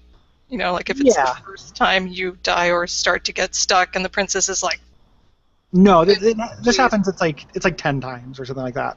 Like okay. I want to opt into it or have the ability to opt out of it. And games have like kept track of suck factor for like 15 years. Like actually, like you watched how much you've died and subtly ratcheted back the amount of challenge that they're throwing at you. I'm currently playing through an as of yet unannounced game for a show, and it's very obviously doing stuff like that, to make that happen. And so I prefer when it's a little bit out of the way, but ultimately I'm playing games for a breadth of experience.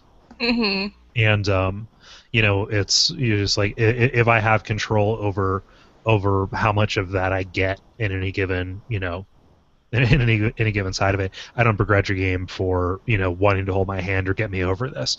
I think that's just conscientious and good design, and especially if you can opt out of it. I'm thinking like the Majora's Mask remake for the 3DS that adds some stuff that fundamentally changes the way the time cycle works.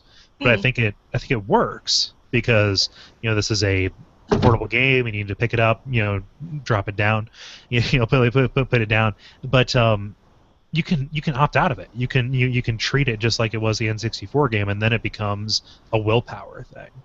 And in the Super Mario Galaxy example, you die 10 times, and the princess shows you how to do it. Well, then you go and do it.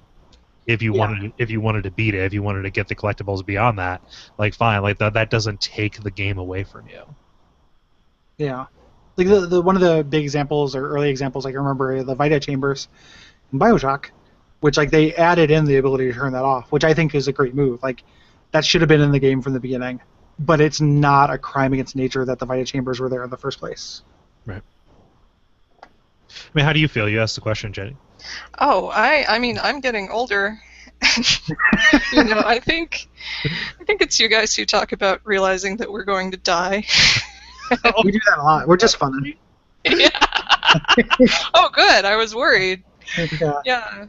No, I kind of don't mind being babied a tiny bit through a game experience these days. Because I have more than one game that I'm going to play in a 6-month period now. Mm-hmm. Yep. Yeah. Yep. Cool. Let's see here. A little bit of follow-up. Brian Skirsha says, winner, a few dozen soundtracks on the Humble Bundle site. Thanks. Oh, awesome. Yay! Yay. Enjoy those things you bought a while ago. Capitalism. Let's see here.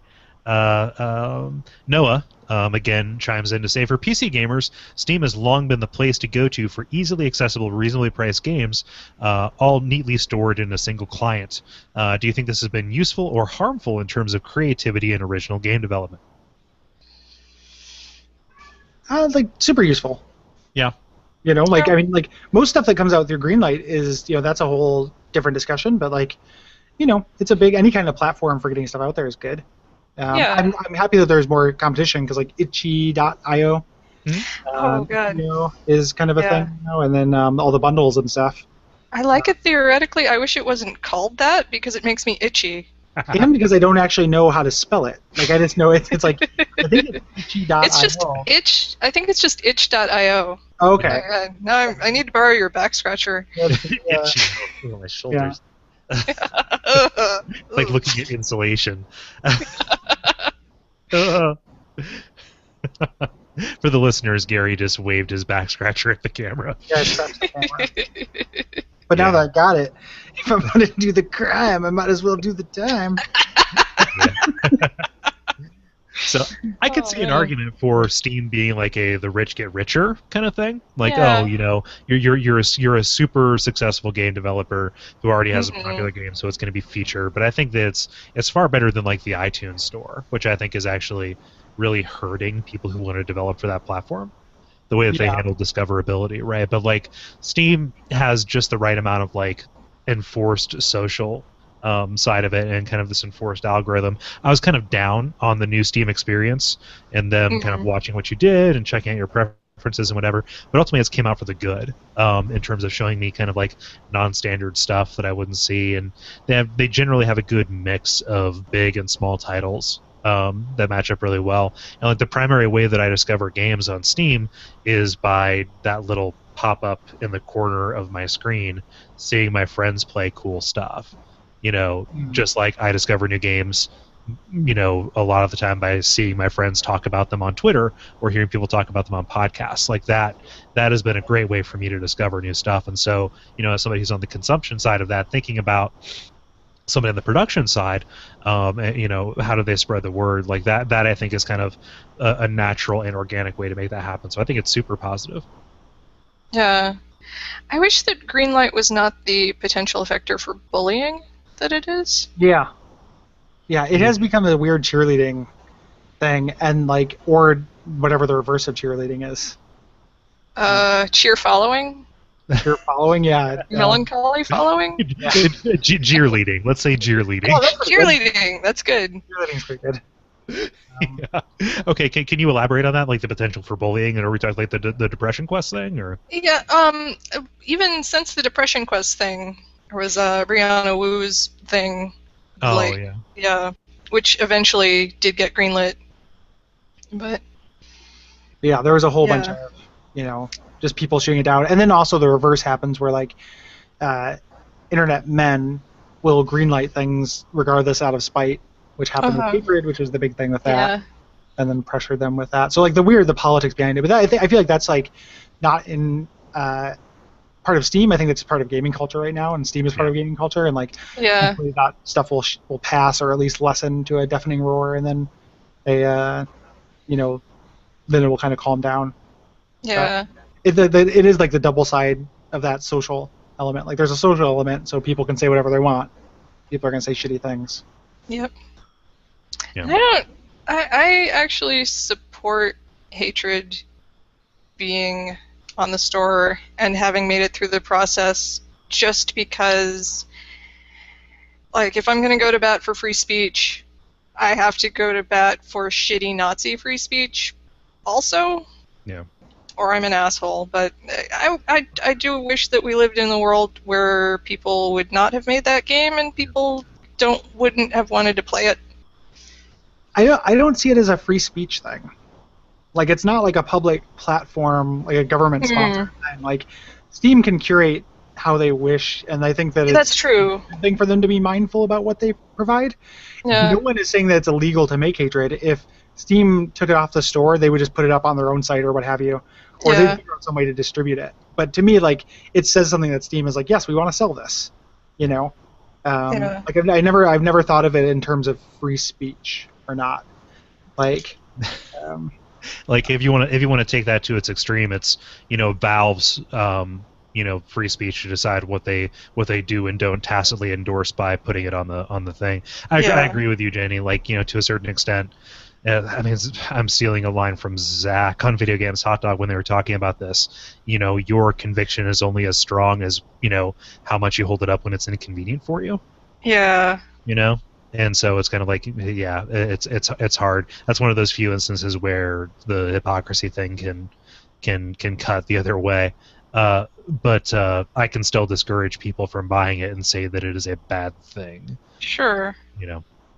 Yeah. Well, this was a weird thing too, because the people who are into it, like, I doubt some of the genuineness of people who actually voted it forward. Like, I also think it is a weird kind of, you know, show of force, or like, you know, show of spite. There's an element of that to it too. Yeah, like, definitely. It's a weird element. Like, it is, and I would never, like, argue that it should be illegal for that game to exist, like, in a million years. But you know, have either of you? I know Cole hasn't. Jenny, have you played Revolution 60? I haven't. I haven't either. I don't like how it looks, but it sounds like something I would like, and she seems like somebody who would be worth supporting. But I think the character designs are, like, almost as bad as the God of War ones. Or not God of War, Gears of War ones, just in the other direction. Like, I think they're really bad character designs. Yeah, I tried very, very hard to play it, again, because I would like to support Brianna Wu. You know, I even liked the writing. It's just really hard, you know, to get past those visuals. You know, like, and, you know, and when you're looking at, like, a game that is based on, like, characters and writing, and it's awesome that there are, you know, female characters and stuff. The look is a part of that. You know, determining like whether or not you will identify with them and whether or not you will just, you know, want to see them on the screen. Like, that's a pretty fundamental thing to that experience, I think. It's a fundamental thing to any games. Like, you want to look at cool stuff. Yeah. You know, like, I like games where the characters look cool to me. Sure. You know. Yeah. I had a moment last night. I went to an IGDA meeting, and they someone was on Twitch was playing Diablo on the big screen and just going like through their character selection, and it was all chainmail bikini, chainmail bikini. I was like, I suddenly feel less welcome in this space. Yeah. Mm. Yeah. Yeah. That's Diablo for you. Yep. That is Diablo. Man, I was about to tell a story that would possibly get me fired. Oh, How about you just spoil the Yogg instead? Sorry. I'm like tired from Yogg. It had to do with a client, so I will not say it. But it related. Was it Blizzard? Yes, it was Blizzard. I walked into Blizzard's offices and I saw a bunch of the crappy video game like the concept art for the characters, and it was like, man, they're just really putting this cleavage up all around, and everybody seems okay with it. It's fun. Yeah. Yeah. So Blizzard, shame on you. Yeah. I got to go to Blizzard right before Diablo 3 came out when they were making jokes about how it was going to be the Rainbows and Kittens edition because the colors were so bright. So someone had made like coloring book sheets and sent it home with all the employees' kids, and they had colored in all these Diablo rainbows and unicorns and stuff and hung it on the walls. And it was real cute. I think that's cute. Yeah. I would like to play I about said I would like to play the Kittens and Rainbows versions of Diablo, but that would just be a brony mod. Yeah. Oh, yeah. Yeah. So you have to be careful with that. It's like the 90s songs and songs from the 90s. Like, would it be a brony version, or would it just contain, or would it be like a brony version? It would be an endorsement of bronyism. Yeah. Yeah. Shadowrun, one of my favorite tabletop games, when the 5th edition came out and they were selling the pre-sale, they have a brony edition of it, which I saw at PAX. I was just like, oh, Shadowrun brony edition? What? It makes no sense. Like, this is murdering people in the future. Like, it just had a different cover, and it felt very pandery. Like, are there hacker ponies? I don't think the content is different at all. I think it's just the cover has like a cyberpunk My Little Pony on the front. Did you get the sense that it was kind of a takeoff on Fallout Equestria? Oh no, but that's a real parallel there. To Slate. Wait, there's a Fallout pony game? There's a never-ending Fallout fan fiction called Fallout Equestria, which is a My Little Ponies Fallout crossover. Wow. Which is like super dark and has all kinds of stuff to do with like sexual assault and swearing, and it's like hyper hardcore, except everything is ponies. Yeah. And there's not very much sexual assault in actual Fallout. Like, it's trying to be darker than Fallout. It's just a fan fiction angle because fan fiction has to have sexual assault for some reason. Like, it feels like. But yeah. But if you want to have a good time, just look up Fallout Equestria on YouTube. People do like fan trailers and stuff. I think the actual somebody paid to print out the entire print and buy the entire Fallout Equestria. It was like 12,000 pages, something like that. Wow. It was longer than the Dark Tower. I'll get right on that. Yep. Wow. Yeah. Don't mind if I don't.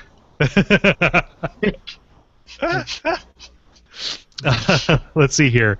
Fire28SA asks, which game or games currently take up most of your time, or do you find yourself, or what games do you find yourself coming back to the most? Mm-hmm. How about you, Jenny? Let's see. It used to be Isaac. Yeah. I just started replaying 3D Dot Game Heroes, which I bounced off the first time, and now I think I'm going to probably 100% it. Cool. Yeah, how about you guys? I also play Isaac, and I shouldn't because I put all together between all those games a lot of time into it. But I can watch since I've been moving or if I'm stressed out, I can watch a YouTube and play Isaac with my hands and not pay that much attention to it. Like it's gotten real nitty to me. But then other than that, not my non-assignment game I've been playing and I'm almost done with. I'm going to finish it as soon as we get done streaming. Is Fire Emblem Awakening, which is really great. So thanks to the Michael O'Connor. Somebody on Twitter recommended that to me when I put out a call for 3DS recommendations. It's really good. Yeah.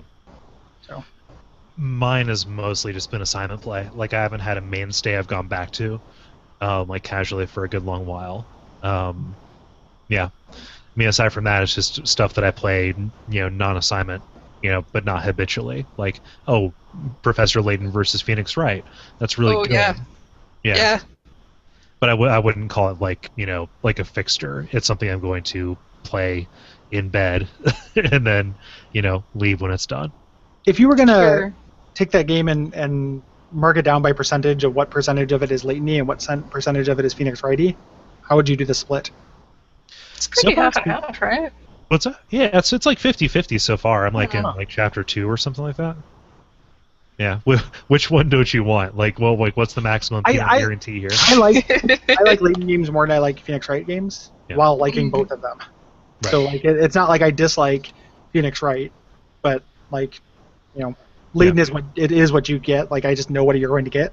Like I like Yeah. that about it. Whereas the Phoenix Wright games that I've played have been more variable. Like Yeah. sometimes like they'll be even down to a chapter level. It's like I don't give a shit about any of these characters, Like I just have to struggle through this chapter. Whereas like Layton is always just going to be, I have 12 matchsticks.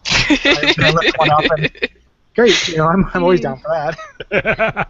The Yeah. pacing on Leighton versus Wright, at least I found to be just when I was getting really sick of a Leighton game or a Wright game, it would switch. Hmm. Yeah. So That's cool. I thought that was great. Yeah, I've been happy with it. Like the thing that kept me from diving into it right away was that I had just played and beaten Dual Destinies over the course of like a year, Mm. and I was a little bit visual noveled out. But I came back to it in a big bad way, and that's been worthwhile. Cool. Man. Let's see here. Let's do one of Brett's here. Brett Burdell. Brett Burdell, yo. Sorry if you've gone over this elsewhere, but can you guys talk us through your editing process for your various shows? Which digital audio workspace do you work with? How long on average does it take to edit an episode of each show? This continues, I believe. It might be in the comment section. Yeah, sorry. We could give the Cliff Notes version. Yeah. There's a post, I think, because I think Brett's he's watching this, so he's one of our patrons. So Yeah. if you go to the Backer blog and go back, I think we talked about that stuff early on. Yeah. The Backer blog a lot. And I continue to put out like tips and tricks and life hacks. I'm sorry I lost the tail end of this comment, Brett, but I know you asked for like tips. Like that stuff is all on there. I just did an article / video about fades, things like that. Cliff Notes. We spend less time editing than you or I would think, but still it is a non-trivial task in our workflow, I think. We wouldn't have been able to add a bunch of shows if we didn't make editing easier through markers. Right. Because previously, the first year of Watch Out for Fireballs, editing was like, I could count on spending like a day, like a healthy day doing it, like not necessarily 8 hours, but like sometimes approaching as such, depending on how involved the sketch was, like 6 hours doing it, which is a lot. And a lot of times they would involve a real-time listen, and the shows got longer and longer, to where now sometimes we do 2.5-hour shows with a real-time listen with all the production stuff and everything. That was really crazy. But now we don't do a real-time listen, which has allowed us to do more shows. Right. I think that's probably the single biggest thing that has allowed us to expand. Yeah. And that's all cool, so thanks, Cole. That is all a cultivation. I'm sure you didn't invent them. The functionality was in the software, but it was your idea to use them and stuff. So yeah. So to answer your question there, I use Logic, specifically Logic Pro 10, which you can get in the App Store for like $200. It's been worth every penny, strictly because of that. Being able to drop those markers, and that's just a function that I think is built in for like if you are monitoring somebody's takes in music and you want to like just call out something. So basically, when we record, I listen for like, oh, that's a cough, oh, that was an awkward transition. Here's us going to take a break, and then that becomes like an edit decision list for later. And Gary's right. That was like a way to elevate our carrying capacity a little bit. In like the agricultural, how many people can we feed kind of sense. I think I budget like 2.5 hours for a given edit. It's a little bit less involved for Bonfireside Chat. Probably spend more time on the sketch than on most other aspects of the show. So Watch Out for Fireballs gets a little bit more involved because of that. But yeah, that is that's about where it's at. I would definitely recommend Logic, although there's a lot of it that you can achieve in Audacity. I learned on Logic and on Apple's stuff, so that's why I choose to edit in that. And Gary, you edit in Audacity. There's a lot of double, like I used GarageBand for a little while too when I had a Mac, which is also possible. If you are just getting into it, the only reason why I would choose trying Audacity is because it's free. So $200 is a lot to spend on a thing don't know if you're going to do. But Audacity is not perfect by any means, and like takes a long time to do anything, and it's actually a lot more stable than it used to be. But back when I was first getting into it, like I would lose progress like mad, and now it's happened like once in the last year or so that I've lost anything. I've had like a crash that didn't recover properly. It used to happen a lot, but it's a much better piece of software. I use the evaluation version of Reaper. I've been using it for I want to say like 2,600 days or something. The jury's still out? Hours. It showed me. I logged in today just to make sure this headset mic was working and sing a little bit of Choo Choo Go at it. And it lets you keep evaluating, but it shows you how long you've been using the trial version. It's been guilting you. Yeah, it's like WinRAR. It's like, hey, you would like maybe some you're not ever going to give, okay, here's your software. We know you have options, Mr. Boat. Do they feature limit Reaper to the evaluation, and then like that's just stuff you don't use, or? No, there's nothing that I would be using so that I know the answer to that question. Mm-hmm. Like I'm not for just like the basic edit, and then like the ability to put a filter on it that makes it sound like a podcast, which is the thing Zach taught me how to do. And then like just export it to an MP3. It's got all that functionality, and I think it's got a ton of like built-in filters and the ability to add, what do they call it, FX? Yeah, like plugins or plugins. Yeah. I mean, just like so to the point of just like, hey, where does this fit? Markers have enabled us to, like, it used to be I would have to do it on a weekend day, and now I can on a night where I'm not recording edit a show, after work. Realistically, when that was just not really a possibility before. I think Reaper might also have markers. I know that Emily will often say that she's marking something, and then my process involves moving the thing around in the window until the markers become completely useless, and then doing a full listen. Oh. It's a really terrible process. I often will have to, just because editing, sometimes I'll use the markers, but I end up having to kind of leapfrog because I make enough edits that they're no longer accurate. Mm-hmm. I have to be like, oh, this happens roughly 53 minutes and 30 seconds after this edit point. And then I have to search around. Yeah. Huh. Yeah, well, like it's much easier for me when I do it because I send Gary a list of like the times, and then like a rough description, like, oh, Cole coughs, Gary takes break, Cole takes break, any of those. Whereas when I do it in Logic, it is I just have them there, and I go in and make the edits, and then the time doesn't matter. So I'm operating at a slight advantage with that. I figure that your process for anything is going to be a lot more step-by-step and make a lot more sense and work a lot better than mine. And that includes, like, making a sandwich. It's a question of volume. Cole makes a lot of sandwiches and it's a lot of podcasts. So. Yeah, it's economies of scale, right? Your process changes. It makes a lot of sandwiches. Yeah. Hopefully that provided some answers for you. Apparently you can. Backer blog though for more detailed stuff. Yeah, the backer blog, which we post about on the Patreon when it happens. Yeah, usually every like Saturday or so, like during the weekends. Saturday's the day, and then we've both been late or missed, been late a few times. Yeah, but generally Saturday. Yeah. Let's see here. Brian Skirsha follows up. A fun fact, Diablo 3 actually has a hidden area called Whimsydale, where they spoofed the rainbows and unicorn aesthetic they were accused of by featuring actual Technicolor critters, rainbows, and unicorns. That's That's great. awesome. That's delightful. Still want to play Diablo 3? It's like the equivalent of the cow level, I think, maybe? Yeah, there is no cow level. That gives you that gives you invincibility in StarCraft, I think. Is the cow level frog fractions too? Yeah. Yes.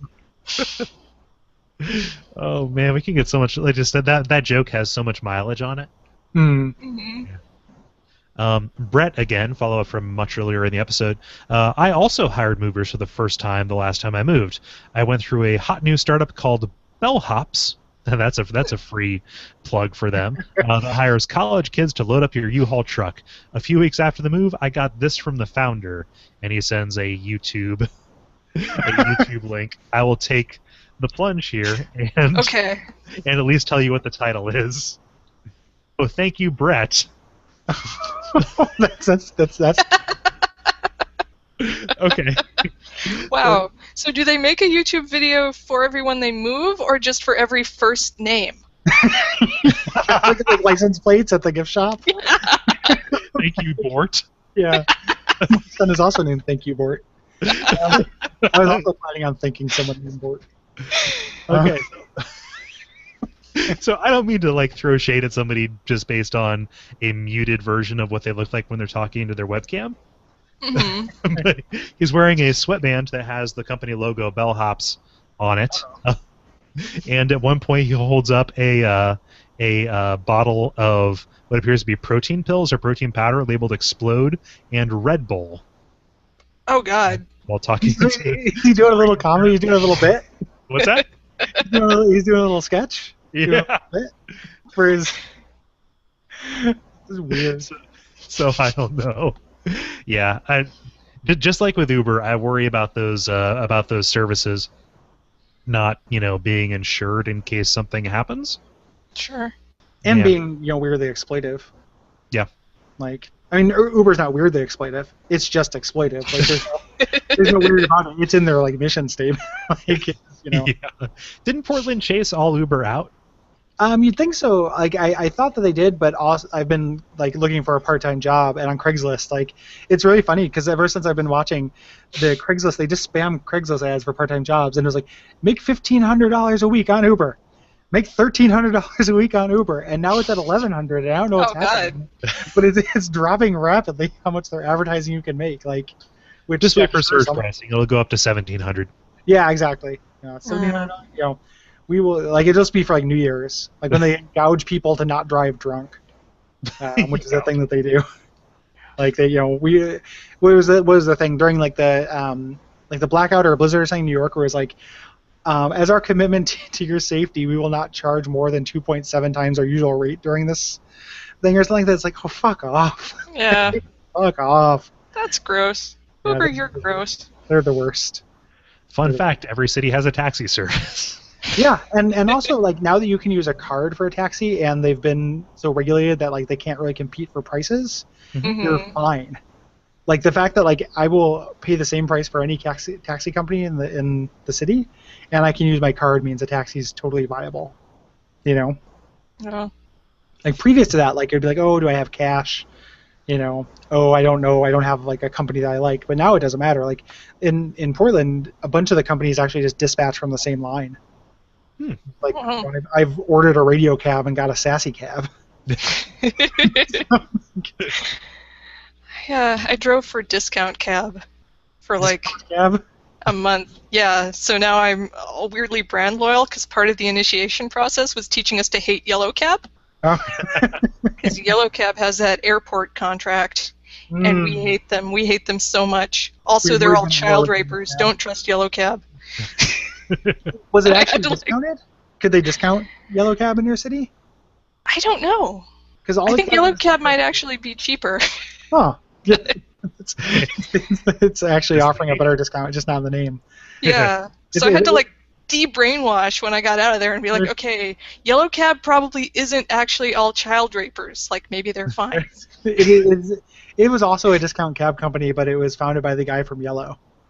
So. That Coldplay song? Oh yeah, no, I guess that's true. I was thinking, oh yeah, but You can pay with card, cash, or chicka. That's two jokes like that I did this yeah, episode. Yeah, roll, buddy. you're on fire. It sounds like you should start. You should become a creepy truck driver who propositions people who want to hitchhike with drugs, money, or sexual favors. You can come up with a series of rhyming like ass grass or gaslets.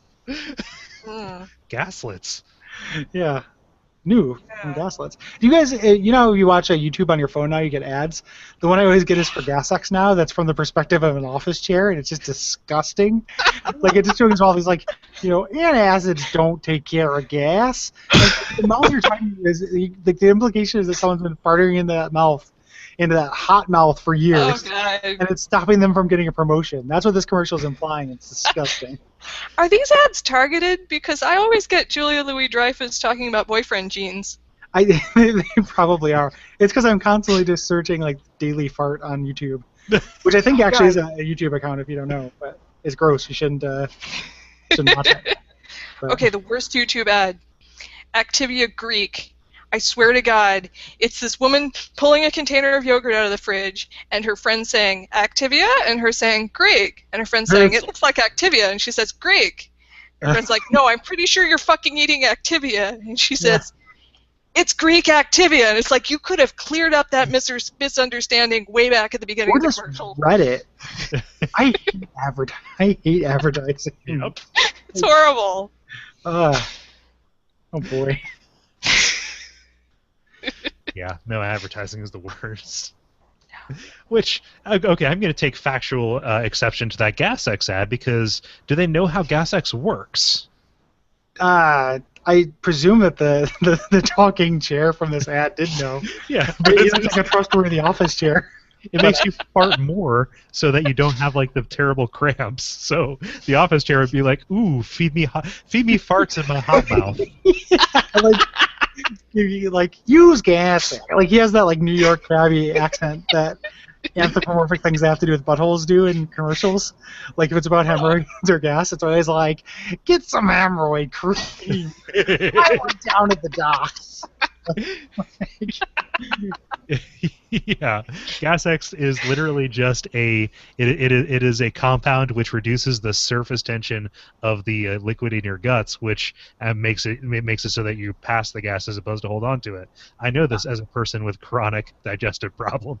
So you just fart now rather than later.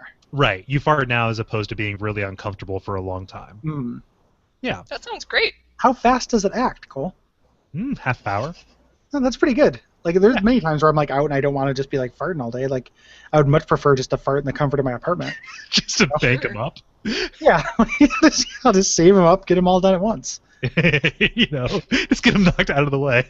You're Merlin Man / optimization. Out of control, Cole. Like you just get all your farting out of the way. It's not like that. It's just a matter of I don't want to be like really sick during this meeting that's first thing in the day. No, and you don't want to, blast ass like during the meeting either. Yeah. So like I'm just joking. Okay, cool. Are you sure you don't have farting 7:35 to 8:05 penciled into your schedule? like Siri. I might as well. Fart tomorrow. When I wake up, 20 before dinner. Schedule. Would you like me to Google fart before dinner? Just schedule a meeting, book the conference room that nobody uses, go into it for 5 minutes apart. Walk around with your hands in your pockets. Whistling innocently.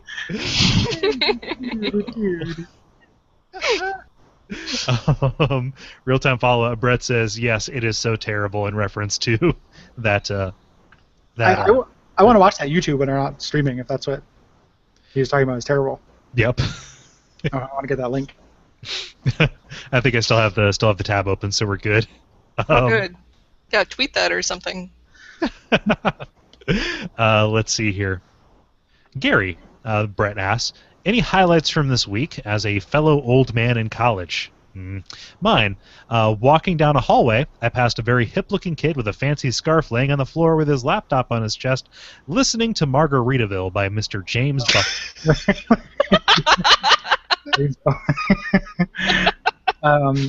This term, all my classes are online, which I didn't do on purpose. It just kind of worked out that way. So no.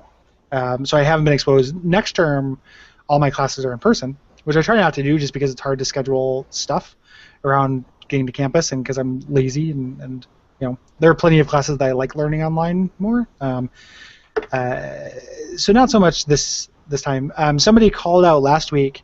I'm taking a games writing class, which is really cool. Nice.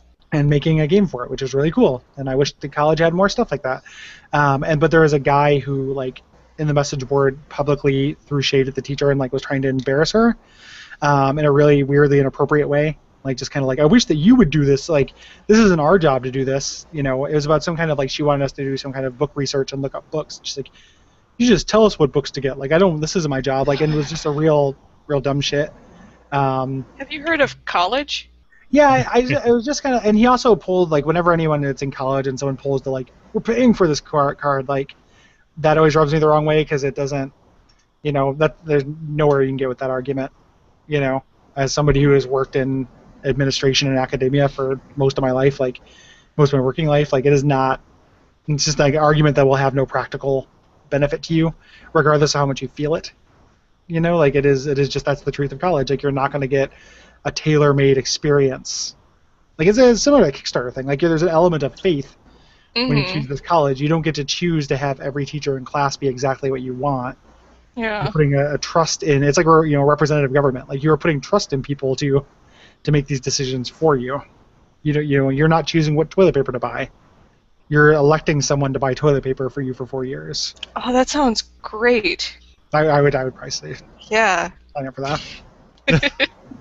As opposed to just having a brands and ordering it on Amazon. Like, doesn't your butthole get bored? Not to be like toilet guy all the time. Doesn't your little butt get bored of that shit? What's that? Doesn't your little butt get bored of that shit? My butthole hasn't felt alive in years. Sometimes I cut it just to make it feel.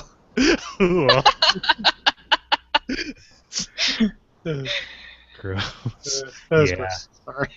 That's all right.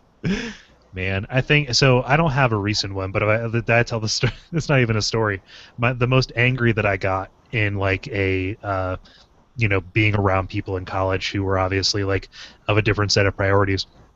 In the common area at the University of Cincinnati, sitting down trying to study in the quiet area, somebody blasting Final Fantasy VII, playing it on their PC emulator. It all comes back to Final Fantasy VII this episode. I know, right? It's all butts, farts, and Final Fantasy. Butts, farts, and clouds. Butts, farts, and merits. But you know how like listening to somebody play Final Fantasy VII would be the worst possible thing because you're the moving the cursor. Just imagine that mixed with yeah, that's rough. Not when I have a final. No. Yeah, people are inconsiderate. They can be. We have one final question here. This is from George F. Mashurky, and this is less of a question and more of just a heads up. I wanted to mention that I remembered to back you guys on Patreon by knocking the postcard Gary sent from your charity live stream and reading it when I picked it up. By knocking it? That's not a verb I know. I'm sorry. Oh. So there's some marketing info for you. Oh, thank you. Yeah. Knocked it over, I think. Oh, okay. Stuff like that. Like, oh, he got it, and then it fell over, and it's like, oh, here's these guys. Oh. It was a reminder. Yeah. No, well, thanks. Yeah, we were happy to, because it was super good charity. We weren't sending out the postcards for marketing. Right. No. But we just wanted to be thanky. But I'm glad that worked, and thank you for backing us. Yes, thank you. And for watching this. Yeah. And that's all the questions we've got. Yeah. It's been about 2 hours. Yeah. And appropriate live stream time. Jenny, thank you. Yeah, thank you guys. This was fun. It was super fun. Yeah. Yay. Where can everybody find you? I'm on the internet. Let's see. I'm on Twitter at Lycra Shampoo. If you want to listen to the Taco podcast, it's mixed in with all the Video Games Hot Dog podcasts at vghotdog.com. You can do a find and replace for taco. Do it. That is a weird sentence. Like, you can do a find and replace for taco. Taco. It's not actually what I meant to say, but it's probably funnier It's like than the what I guy meant to from say. Taco is going slowly, going senile. Like, he's just talking to his aide. What am I putting on? You can do a Ritz? find and replace for taco. You can do a find and replace for taco. Did Taco have any other songs? I don't think so, and I think that's a cover too. I think Putting on the Ritz is Yeah, like an Yeah. old. it's like it sounds like a Cole Porter song. Yeah. Bum, bum, bum, bum, bum, bum, bum. Like that's a real Cole Porter. Anything goes. Yeah, it's like I think the original Put on the Ritz like early '40s from a musical. Yeah, It's that sounds it's at right. least as old as Young Frankenstein. it's that song about the crackers. Yeah. You were saying Taco, and I was thinking, wait, John LaJoie's character from The League? But no, that is not a Different reference. taco. Different tacos. Yeah, the video games taco episodes are really clearly demarcated on iTunes too. Yeah. So That's if you good. just look at the big list of episodes on iTunes, Yeah. they're easy to spot. Yeah. And we might actually record another episode before the Earth crashes into the sun. That's what's going to happen, right? 31st. Okay. Yes. Singularity, if the prophecies have foretold correctly. Yeah. The Kurzweil papers. Cool. Yeah, that's awesome. Yeah, Great. and is recommended from us. Thank you. Check out Jenny's show. Yes. I tell everyone to back you on Patreon, but they already are if they're watching this. So, Yeah. good job. Yeah. Create an alt account. Maybe, yeah. So you can like dual box backing you guys on Patreon. Yeah, you could play like good backer, bad backer. Oh yeah, that's great. Yeah. This is really good. Actually, as a consumer, I feel like if I don't even know who the straw man is I'm making up. Everyone who backs is super sweet. Like that's Yeah, not an experience we've actually had. Yeah. I apologize. Yeah. Just make it up Yes. straw man. Yeah, good backer, bad backer is not a thing because there's no such thing as a bad backer. Aw. Everybody. I think they're conceptually possible for other people, but not for us. Yeah, not for us. Like we've been exceptionally lucky. Yeah. So, yeah, and you know what you can do for us. You need to bother about that. Yeah, thanks everybody. Thank you.